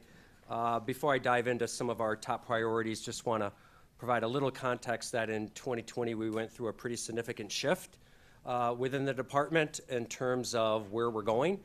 We spent decades and decades building the system, spending a lot of money on acquisition. A lot of our CIP money, the majority of it always went to acquisition. The master plan called out that it's time for a shift to perhaps provide more of that capacity over to land stewardship, land maintenance. And so over the past 3 years, this is our 4th year going into that sort of new paradigm. And so a lot of what I'll be speaking tonight is sort of enhancements, continued enhancements in that area. And I'll start by talking about a new program area of ours that is consolidating current efforts but putting them under one umbrella. And that right now we are standing up a new program area within the department that we're entitling Science and Climate Resilience. And that's really to help deepen the department's work and collaboration in the area of science, data collection, data analysis, research, and climate resilience. And underneath that umbrella is wildfire resilience. And that is a program area that reports directly to me, but it's also a program area in which climate initiatives is involved in, utilities, fire rescue, a number of different departments are all sort of have their fingers in that area, and so it's a great collaborative program we're putting together in that. And we'll speak a little bit more about wildfire resilience in just a bit, or yeah, tonight still, probably. The other area I'll point to is trail maintenance and trail enhancements. So one of the big areas of increasing our capacity is on our trail maintenance program. We have a 150-mile trail network throughout the system.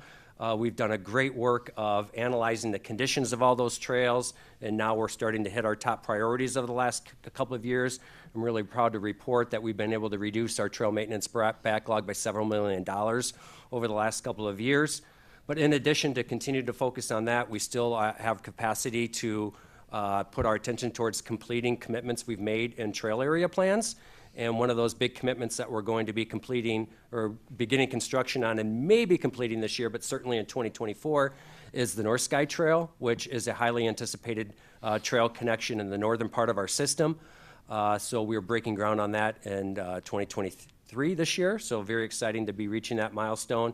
And also what will be coming forward to council late this year or 2024 in association with that trail. It also calls for activating a habitat conservation area outside the trail corridor there, and so we'll be coming to council to do that as well when we are nearing completion of that important trail connection. Third, I just want to speak to our some of our equity work, and in specific the tribal relations work that we're helping to lead along with City Manager's Office for the city. You're going to hear a lot about this work coming up very shortly. At a March 9th study session, we have some time to talk about tribal relations, time to prepare for upcoming consultation, which is a formal sort of negotiation discussion with our American Indian nations and the city of Boulder. We'll also provide some more updates on other tribal relations work, including the current work that we have going on with the Northern Cheyenne, Northern Arapaho, and Southern Cheyenne and Arapaho tribes on helping us develop a land management plan for Fort Chambers Poor Farm property. So we'll touch upon a little bit at the study session as well, but really proud and honor of the relationship building that we're doing with our tribal partners. Fourth, I just want to call out habitat restoration projects in particular this year, because we have a couple of very significant restoration projects. A lot of our restoration projects are focused on the riparian corridors on South Boulder Creek and Boulder Creek. The city, through our open space department, owns and manages a lot of corridor, floodplain areas on both those creeks.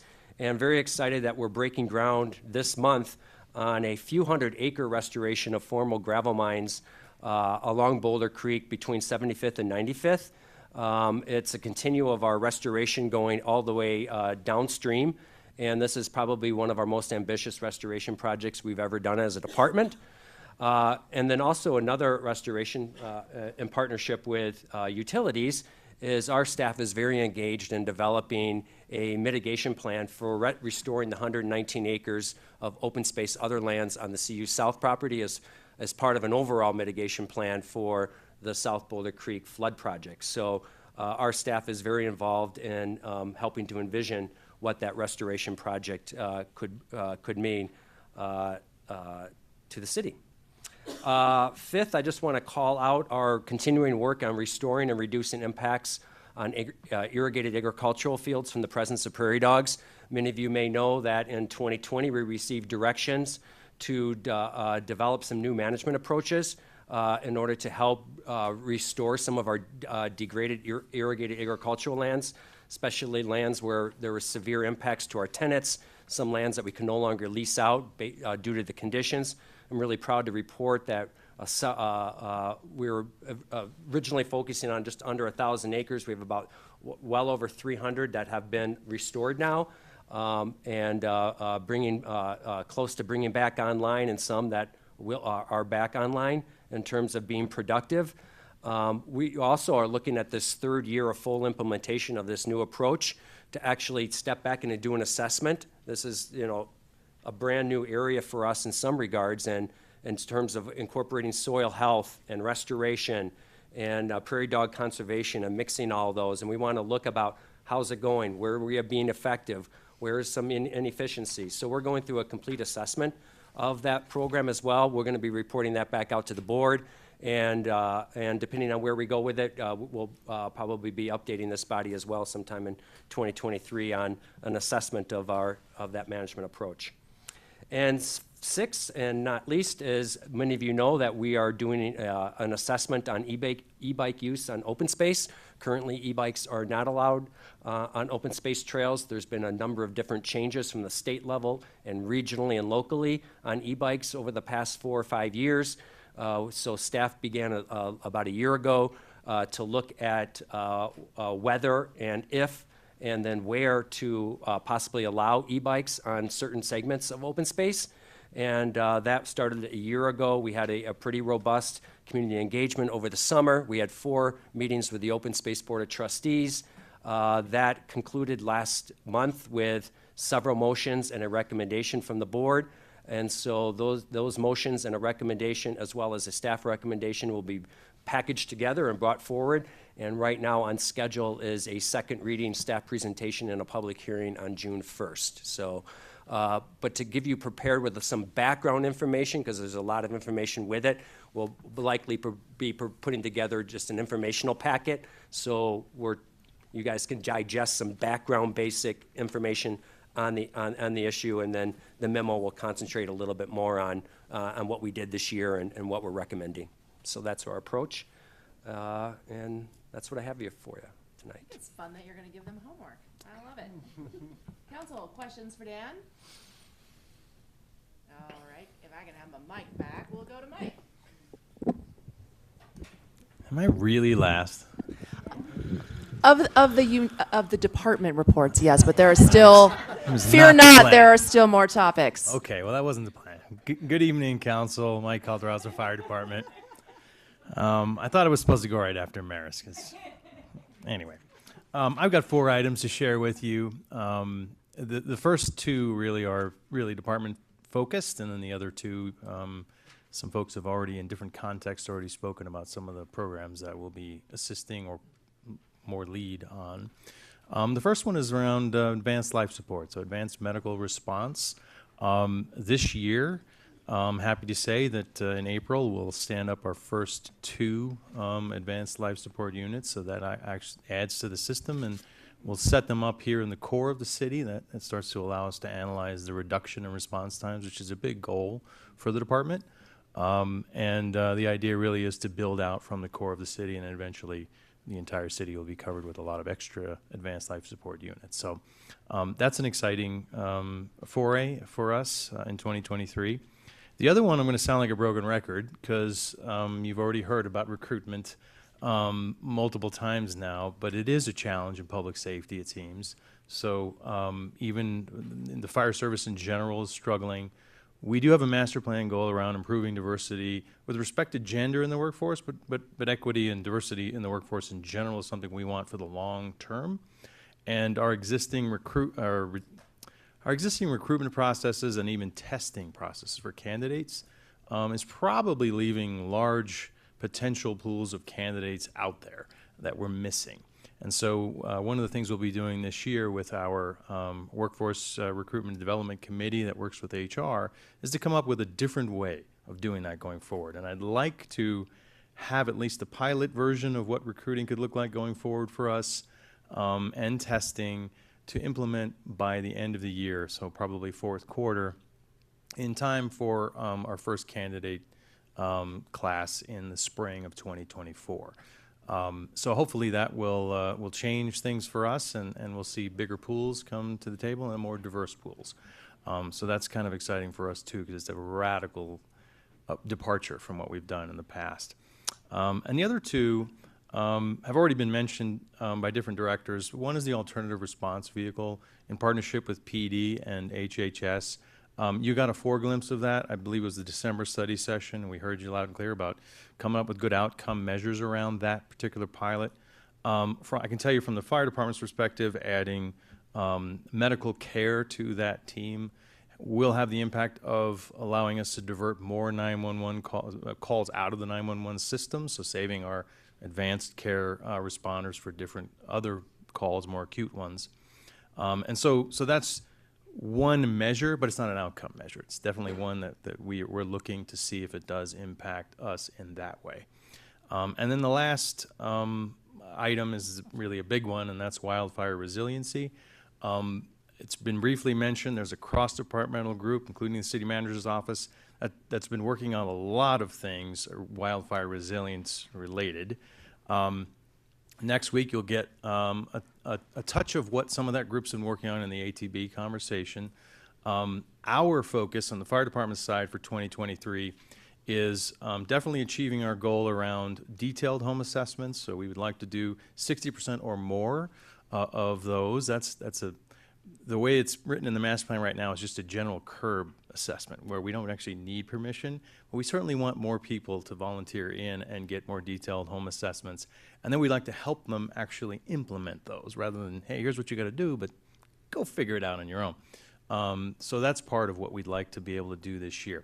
Don't have an actual measure for the detailed home assessments yet for you, but that's definitely an area where we want to really improve starting this year. And then the other piece you'll see in the ATB is the Community Wildfire Protection Plan, which is a big deal for us to have and to use as a tool for planning going forward. So those are two big things, fire department related, we want to make sure happen. But from generally in the city's overall work on this, you'll be seeing an IP coming up that details all the cross-departmental work that's been going on. So, I mean, almost every department has some role. You certainly saw that with regard to the internal services, but definitely a lot of operational departments too are impacted by that and are working with us as part of that team. So I will keep it high level. There's a lot more detail coming in that IP, and then there's some conversation pieces to be had on the ATB next week around wildfire resilience. So I'll just stop right there. Nuri, this is one of our cross-cutting issues. You want to jump in there? It is, and I just appreciate that, Mike, because you teed it up. It would have been so perfect, like we planned it, that you would be last to do that. And just wanted to say, since we're on that topic, don't know if there was anything more you wanted to add, but then I wanted to invite Dan and Jonathan if there was something additional they wanted to add on the wildfire resilience piece. Sure. Just to give you a flavor for sort of the resilient landscapes portion of the topic of wildfire resilience, and that IP was in your February 16th packet. If you didn't scroll down far enough, it's down there. It's a lot of us had our hands in it as well as our staff, so I think it's a good foundational document if you want to get a sense of, everything under the sun.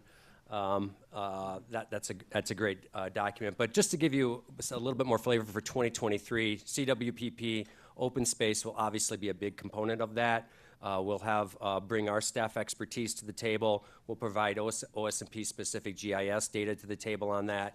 And we're going to be dedicating a lot of staff subject matter expert time in order to participate in the CWPP development, which will also, a big component of that will be community engagement. And you'll hear more about that as the year progresses. We have over 250 acres of forest thinning and forest health projects slated at 6 different project locations in 2023. We actually received a $140,000 grant to do a couple of those units that we're super excited about. One area of fire mitigation that you might not think about and associated with, but weed management, invasives management is a big strategy of ours.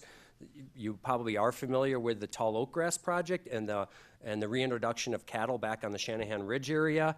That is now up to 500 acres and 4 separate enclosures. We're working on a 5th that I can't quite speak to yet, but that would be a very exciting addition to that project area, and it's really having a positive effect on reducing the tall oak grass, which is a monoculture and high tall statute grass. So by reducing those fine fuels, we're able to mitigate fire risks, bring back biodiversity, and bring back cattle, which had been up there for decades before our ownership. Ditch maintenance is another one that you may not associate for that traditionally with wildfire mitigation, but this year we're adding staff and budget to reduce fuel loads along key stretches of OS&P ditches, primarily east of the city limits itself. But we're also funding a consultant to identify what the fire risks and mitigation opportunities are along ditches. And this is sort of continual learning. Post-Marshall Fire is, our grasslands are vectors out there. And so what do we need to learn? And ditch corridors is something that we want to learn more about from a fire risk standpoint. Prescribed fire, we're going to be developing more burn plans on more than 5,000 acres. A burn plan is sort of a pre-requirement for actually laying down a prescribed burn. So we need to have these plans in place. So the more areas of our system we can have these plans set, will be more set for prescribed burns. We're also participating on that cross-departmental team that City Manager's Office set up. I believe there's 6 departments that are on that team, along with City Manager's office. So that's a really cool team for us to brainstorm, prioritize, and really make sure we're doing the highest priority work we can do along wildfire resilience, because it's really all hands on deck. Mike Chard's group's involved in that on that team as well. So it's been a lot of fun and a lot of great thinking with that new team that's up and running. Finally, I'll just mention the education and outreach. This is everybody's responsibility. We sort of all need to have our fingers in this, including our community members. Mike spoke to his work on doing home assessments, but we actually, from a ranger perspective, from our outreach and education, there's a lot of opportunities to do education out on the ground. So we've set up an education program around the NCAR fire site. In fact, we just had a 4th grade class up there just yesterday. We're also going to be targeting homeowners in that area to bring them up in that site, why the land management, why you might see tree thinning, why you might see cattle grazing, why you might see other stuff on the ground going on, and it's all in conjunction with some success we saw with those with regards to the NCAR fire. So we have a number of different educational opportunities and programs that we're setting up in 2023 to increase the awareness around wildfire resilience and community responsibility on that. So. Yeah, I mean, that was incredibly comprehensive. I just have 2 comments that I would offer. One, I just want to amplify the point that I think Dan was making, that this model of looking at wildfire resilience from this kind of cross-cutting, multi-departmental approach is really significant. You missed your good friend to your left there. Joe is also on. Dan and I go way back. We're the best of friends. No, I do think it's really important because we're looking at the comprehensive and holistic nature of wildfire resilience, and that is a model I think that we could start utilizing for some of these other big sticky issues that are so cross-cutting. The other thing that I wanted to make sure council understands, obviously there's such great expertise both in Dan's shop and in the chief's shop and others, but I think it's also our intention to co-create solutions with the community. Because they are often the best to identify what their needs are. And I think that ensures that we're really focusing on the right things, and it also helps ensure that we're not developing strategies that don't end up deepening existing inequities. So there's a really important approach to not only knowing what we're doing, but also going out and understanding from the community what they'd like to see us spending the dollars on. So part of our work together has been looking at how we utilize the dollars that were part of that climate tax, the $1.5 million in an ongoing way to best serve our community's needs. So I'm just really proud of the work of this cross-cutting interdepartmental group and really thinking about the model that we're creating together. So, Council, questions? Yep, Nicole, go ahead. And then Matt, and then Aaron. Ooh, so exciting. Thank you all. It's really exciting to hear about. I just had a couple of questions. One with regard to the home assessments that are going to be done around fire risk. Are those going to be available at a neighborhood level? Like, could an entire neighborhood kind of go in to do that, or is it really just one house at a time? And I'm thinking especially of the denser neighborhoods where your neighbor is maybe 8-10 feet away, and what they do actually matters for you as well. Sure, great question. Yes, the idea really is we've even partnered with HOAs to make sure we get more folks in a single setting to talk about it. Obviously, each home or piece of property is different, but generally you can share the same information with everyone and then go and then do detailed home assessments. So yeah, that's definitely the idea. so that we can even use some force multipliers in the community to get the word out and get help. Because it's better to have those folks to work on their own properties and help their neighbors and so on. So yes, I forgot that was. So the IP was in the 216 packet, so my mistake. I'm sorry. I forgot that information's already out there. But I had Aaron and then I had Matt one and more then Jenny. question. Oh, you have one more. Yeah, sorry, 2 questions. I was just wondering about some of the work, especially around fire mitigation as it relates to kind of soil ecosystem health. Does this also impact on flood mitigation? I'm thinking especially of the extreme weather event we had in September 2013. I was just wondering about whether that also impacts there, or if it's just completely separate issue. Well, I mean, I think the issue that maybe Jonathan was speaking to was resilience. There's a lot of things that fall under the resilience bucket, and there are threads of commonality between it. When you speak specifically of flood, when you look at what's in your toolbox for flood resilience, it may look a little different than fire, but certainly there's a very significant fire event followed by a significant rain. I mean, you do have causation and effect there that is troublesome. Especially in catastrophic type of fire situations. So we are in a habitat area where these ecosystems depend on fire. Fire is a natural part, and so it's not necessarily, we cannot look into a camera and say we will stop every fire and we don't want any fire on our system. It's actually how can we have fires that we can manage and can go through and produce an ecosystem benefit, but in a way where it doesn't cause harm to our community and then doesn't result in such catastrophic burns that then rains and flooding and all exacerbate a problem. So there is definitely a relationship between flood and fire. I would say strictly just on the flood standpoint, ecosystem health tends to like floods. Our floodplains are meant to flood. Soils are added in those areas. So from an open space perspective, having floods and having natural floodplains and all of that is sort of a good thing. We obviously know that there could be problems with catastrophic floods, so I don't want to be naive in that. But just from an ecosystem perspective, both floods and fire are a natural part of our systems, and that healthy systems depend on both those elements. It's the catastrophic elements that you're really trying to mitigate, and through management you could lower the risks. Yeah, all that wildfire prevention information is really important, so appreciate that. Look forward to talking about it at the adjustment debates next week. But Mike, I had a question for you. It's really fantastic to hear about the advanced light support units coming online. Can you just describe what those units will look like and how they're staffed, please?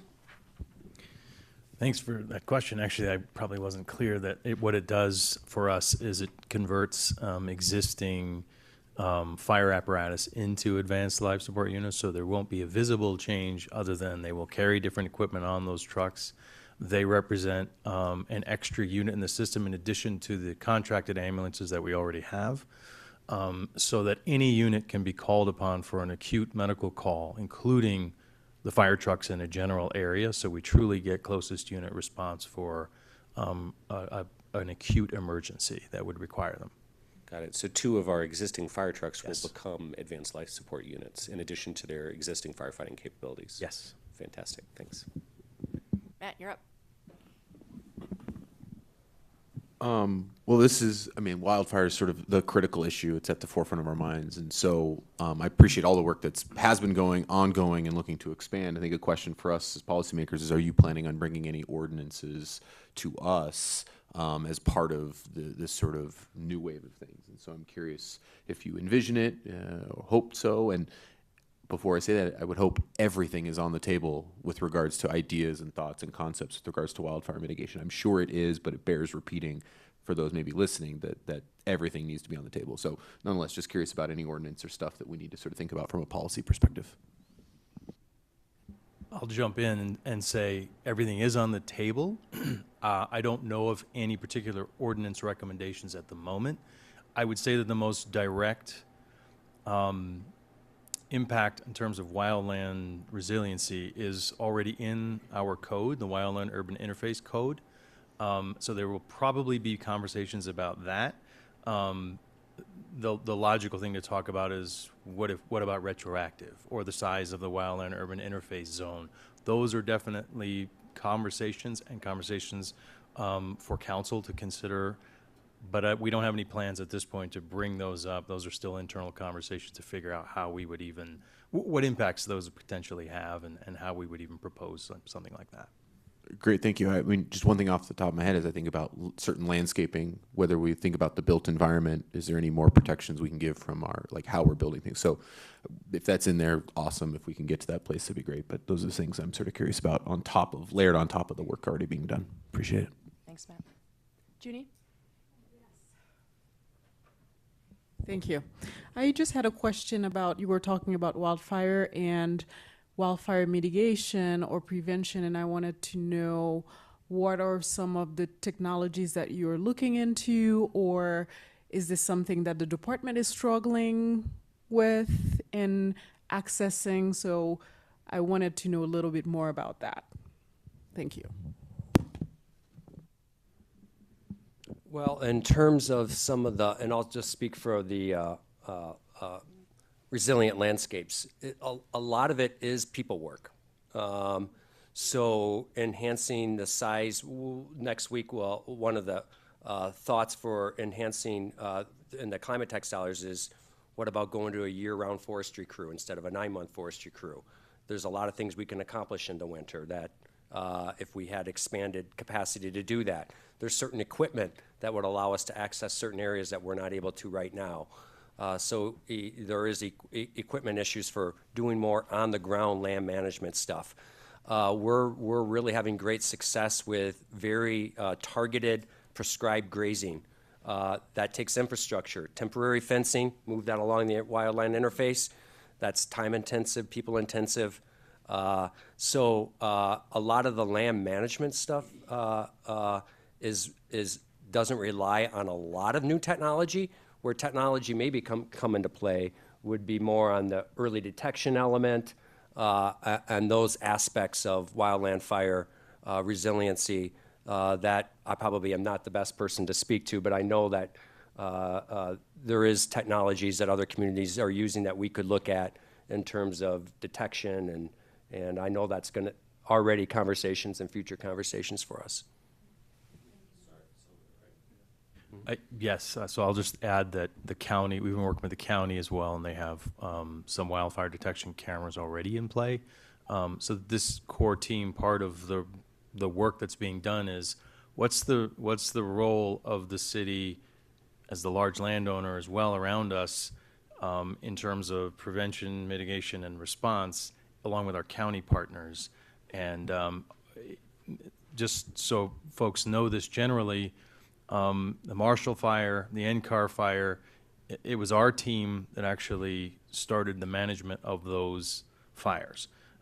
We are internally in the city, we have the expertise to start getting things going, getting the air assets in the air and on the way, and that's typically how the county has relied on this. But being good partners and mutually beneficial partners is in our best interest, and that's what this cross-departmental team is working on in terms of the long term. How do we play a role with the county? It's grown up this way.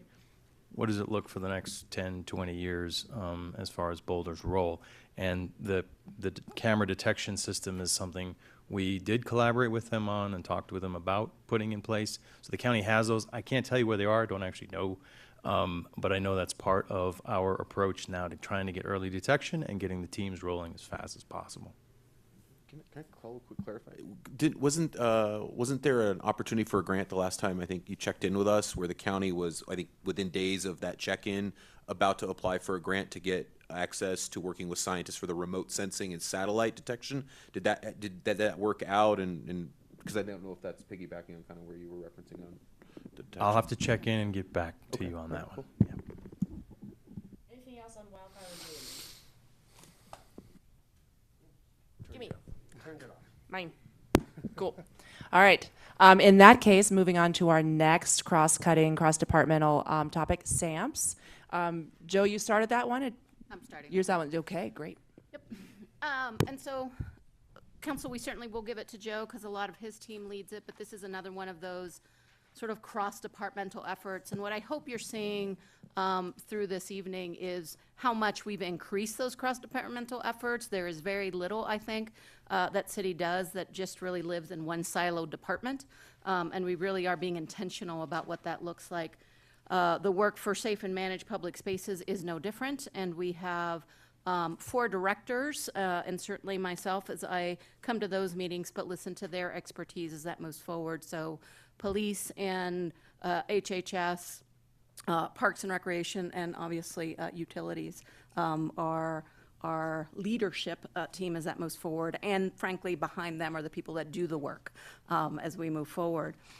I'll say on SAMPS a couple of things before I turn it over to Joe, and I just want to appreciate this team recently convened all frontline staff who work in the field, and that was an amazing experience. I was happy to be able to be present for some of that and some of our partners, and it was extraordinary to hear some of the ideas that they came up with to make sure that our work is flowing as we would like it. And what I really took away from that is the sense of urgency and compassion that every single one of those team members brought to the work. We have heard both from you and certainly from community in not just recently, although perhaps more recently of late, but we have heard this along. We've had some questions about the manner in which we do our work. And I'll say that although we don't publicize some of the things that internally we're thinking about, we are and have been investigating several different things. And I know I have shared some of this with some of you who have asked, so want to be honest and upfront about some of the protocol changes that we are thinking of making.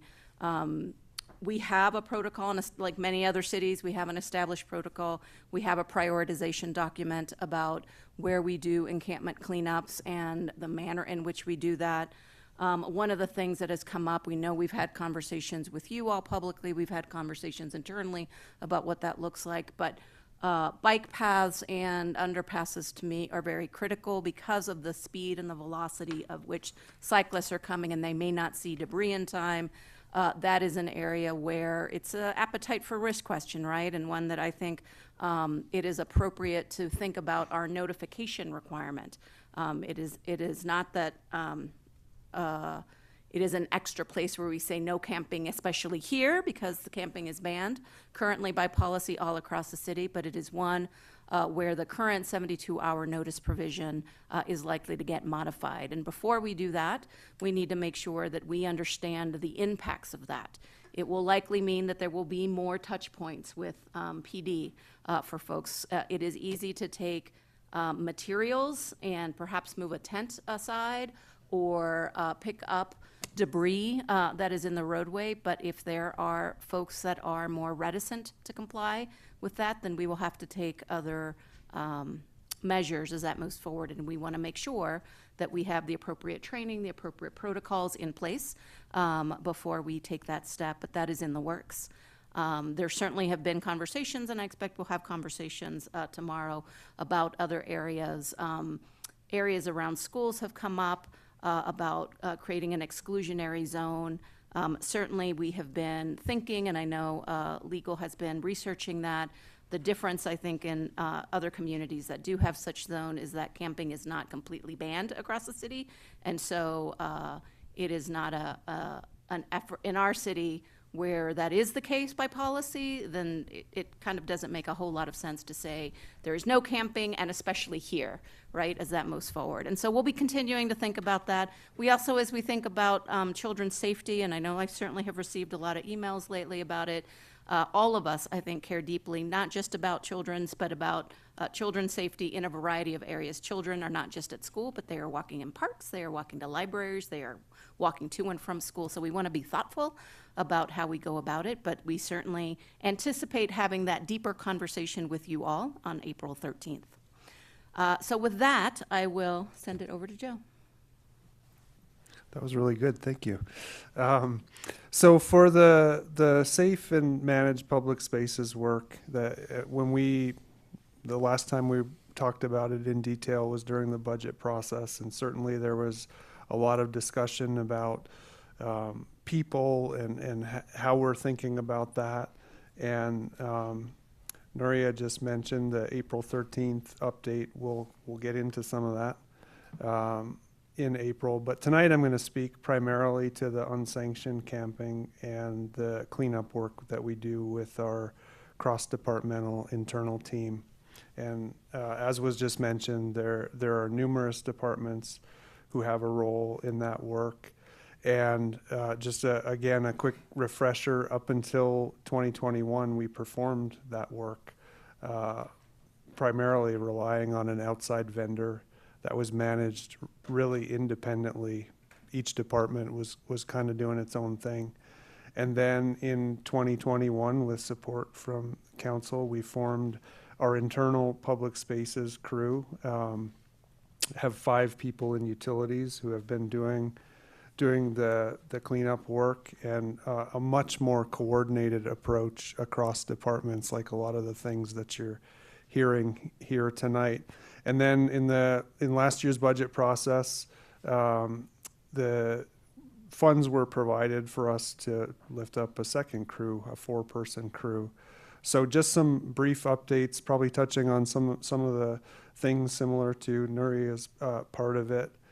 But in the budget update, the 4-person crew, we've now hired 3 of those 4 people, and those individuals will be starting on March 6th. So we have 1 more to go. And in the last couple of months, I have been working really closely with Allie and Kurt and Maris. And initially, we got together on our own initiative. There's just a natural evolution to this work, and it's still a relatively new program. And doing our own assessment of what was working and not working, and comparing notes on that, and really trying to organize our thoughts. So that we could have meetings with the team and hear their thoughts as well. And I mentioned an evolution to the work, and I feel like now we're at a place where we have a really strong understanding of how things are going and where the gaps are and what we want to work on. Had you asked us to identify that back in 2021 when we first formed the crew, I don't think we would have been able to do that, but we now have enough time under our belt. And I feel like we've had some success with the program to date. We have a website that shows some of the metrics of what's being done, and maps that the community can use and see where they can report encampments and see the progress on cleanups. But as the 4 of us got together and talked about some of the gaps that we have, as Nuria just mentioned, we're working on refinements to our procedural documents and some really targeted areas, working closely as well with the city manager and the city attorney. We're carefully studying the ordinances that apply to this, that are relevant to this work, and thinking about how we might streamline their application to the different situations that we encounter. And there's the general camping that we see, and the tents that are in parks, but then there's a different circumstance when people are camped on the multi-use paths and creating an obstruction, which is more of a safety concern. So we're trying to look at those things, make some distinctions. There's so many departments involved in evaluating the work and then implementing it, and just making sure that we're all on the same page. I think we're positioned, because of the evolution of the work, to show some significant improvement this year, and I know that the community is looking for that from us. And so we'll be going through that. And again, we'll be doing a deeper dive with the council in April when that study session comes up. So those are just some highlights of what we've been working on here recently. Happy to take questions. Do you have questions? We do have more time for this tomorrow as well. Yep, go ahead, Junie. You said the conversation is coming on April 13th, and I think to your point, Nuria, and I heard some of your comments about the exclusionary zoning around schools, and also some of the I don't know, something you mentioned about how, I guess, solutions. And I hope as you're considering those solutions that, I mean, I don't think anywhere around the country it works to jail, or we can't jail our way out of this situation. So I think as you're considering what the solutions are, I hope they are humane and constructive. I don't have the answer for you tonight, but I just hope, I know you're a person with a lot of empathy, but whatever they are on April 13th as part of that discussion, it is something truly that will help, as opposed to further marginalize those people who are living on the street. And I just also wanted to make the comment that you have a lot of partners, and you know that you're working with them, and the state is doing a lot of work as well when it comes to helping and figuring out how to provide housing. And also, yeah, I just, again, as I mentioned, hopefully there are humane solutions to this problem. I'll say I appreciate that, and I can guarantee that everyone on this team is really approaching it from a place of empathy and a place of compassion as we look at that. And I think what you'll hear from us on the 13th, and I know that we're going to be helping to frame like all of what happens with homelessness, right, is that there are different approaches, right? How do we prevent people from being homeless and unsheltered in the first place? How do we get folks into housing and provide some additional assistance for those that are suffering through mental health crises or substance abuse issues? And then some of what we're talking about here in the SAMHSA work, which is how do we deal with the immediate crisis of and the impact of homelessness that is happening in community that still means how do we actually address and get people help and do some harm reduction strategies as we move forward. So please know that we are thinking about that, and we're really open and wanting to have that policy conversation with you as well. And so it is overdue for this council body, and it'll be exciting to hear your thoughts. So, Council, anything else on this topic at this time? All right. I'm mindful of the time and just want to visit with you about it for a moment. We were scheduled until 10, and it is 5 minutes until 10. And Joe's phone is buzzing. People want you to be somewhere else, man. Pick something up at the store. I may be able to breeze through a few of these. So we have 4 of these more cross-cutting projects left, and Nuri was just saying she thinks that we can, quote, breeze through them, famous last words. Work with me, people. And so my question for you is, there's a kindness that you can do for directors to get through as many things tonight as you can to limit the number have to come tomorrow, but I also want you to be awake enough to hear the smart things they say. Are you comfortable powering through these last 4? There's actually 3 more, because one we touched on already. Oh, there you go. We did high utilizers work group. I would say the Hill revitalization and chronic nuisance work, you all know, we've been here. We've just mentioned that to you. She's just doing them now. Right? Just, yeah. I'm just going through it. Just work with me, Heather. I'm powering through. We are working on chronic nuisance issues. We talked a little bit about that just last week.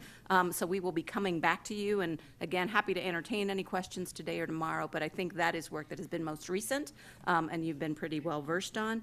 And then the one thing I want to mention, and the one that might have more discussion, is downtown streets as public spaces, so I'm going to skip over that for a quick moment, and before I ask Natalie if she wants to do it, or if we want to save that for tomorrow. But the multi-board working group is something that I'll say, since I arrived here, I've heard from different boards and commissions, they want an opportunity to weigh in on other things that perhaps is not within their purview, right? And so as we've listened to that, and I want to just thank Jonathan, because he's been kind of a silent co-conspirator over there with me, and Brad, who then took up the mantle and said, you know what, I'm happy to take this on. And apologies to directors, because frankly, I'm the bottleneck and didn't send a message out early. But we are planning to do a little bit of an experiment. We are planning to invite a representative from at least 11 boards and commissions to join us and talk about Boulder Junction Phase 2. So we're going to have a bit of a pilot work group to see how that works, to see if there's bringing in folks earlier who can then go back to their boards and commissions and talk about what's happening at a different phase. How does that feel? How does that work? And so that's one of the things that we'll be doing this year, and really kind of excited about that, so just wanted to highlight that.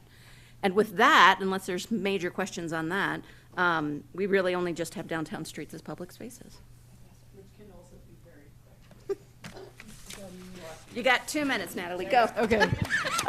So you all are mostly familiar with this. This is some work that we started after we reinstated vehicle traffic on West Pearl last year. So since the fall, we've been working on this. We brought together a multi-departmental team. PNDS and Transportation and Mobility have been in the lead on this with community vitality and community engagement and support. So we did a really robust engagement effort over the last several months. I think we hit some records on Be Heard Boulder, like almost 2,000 people engaged on this. And so we are working on bringing recommendations forward, and we promised March, and so we'll be back in March with those recommendations from the consultant and really responding to what we heard from the community. And I'm going to leave it at that. And it'll be fun to talk about in March. You keep using that word. I do not think it means what you think it means.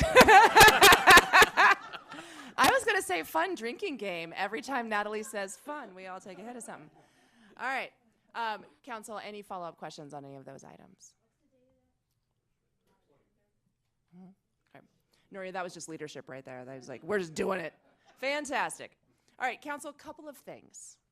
Tomorrow, you see the items that we've already identified for the agenda. In addition, you saw several hotline emails related specifically to homeless and planning and development services. There were a couple of additional suggested topics that came to me. Aaron, you had a super fun one just about what happened. What do we do when both the mayor and the mayor pro tem are absent? That's a pretty straightforward item. And then Bob, you had camping ban enforcement questions, and you also had planning approvals and hill mobility. And then homelessness, yeah, and then charter committee check-in. So I raise these to your attention mostly to check in on how many of these directors do we need to have join us tomorrow. It is a kindness, again, that you can do to be very targeted and specific. By my math, and Nuria, you'll correct me if I'm wrong, I think we definitely need Maris. You can thank me later. And Sandra, you're welcome. And Brad and Kurt.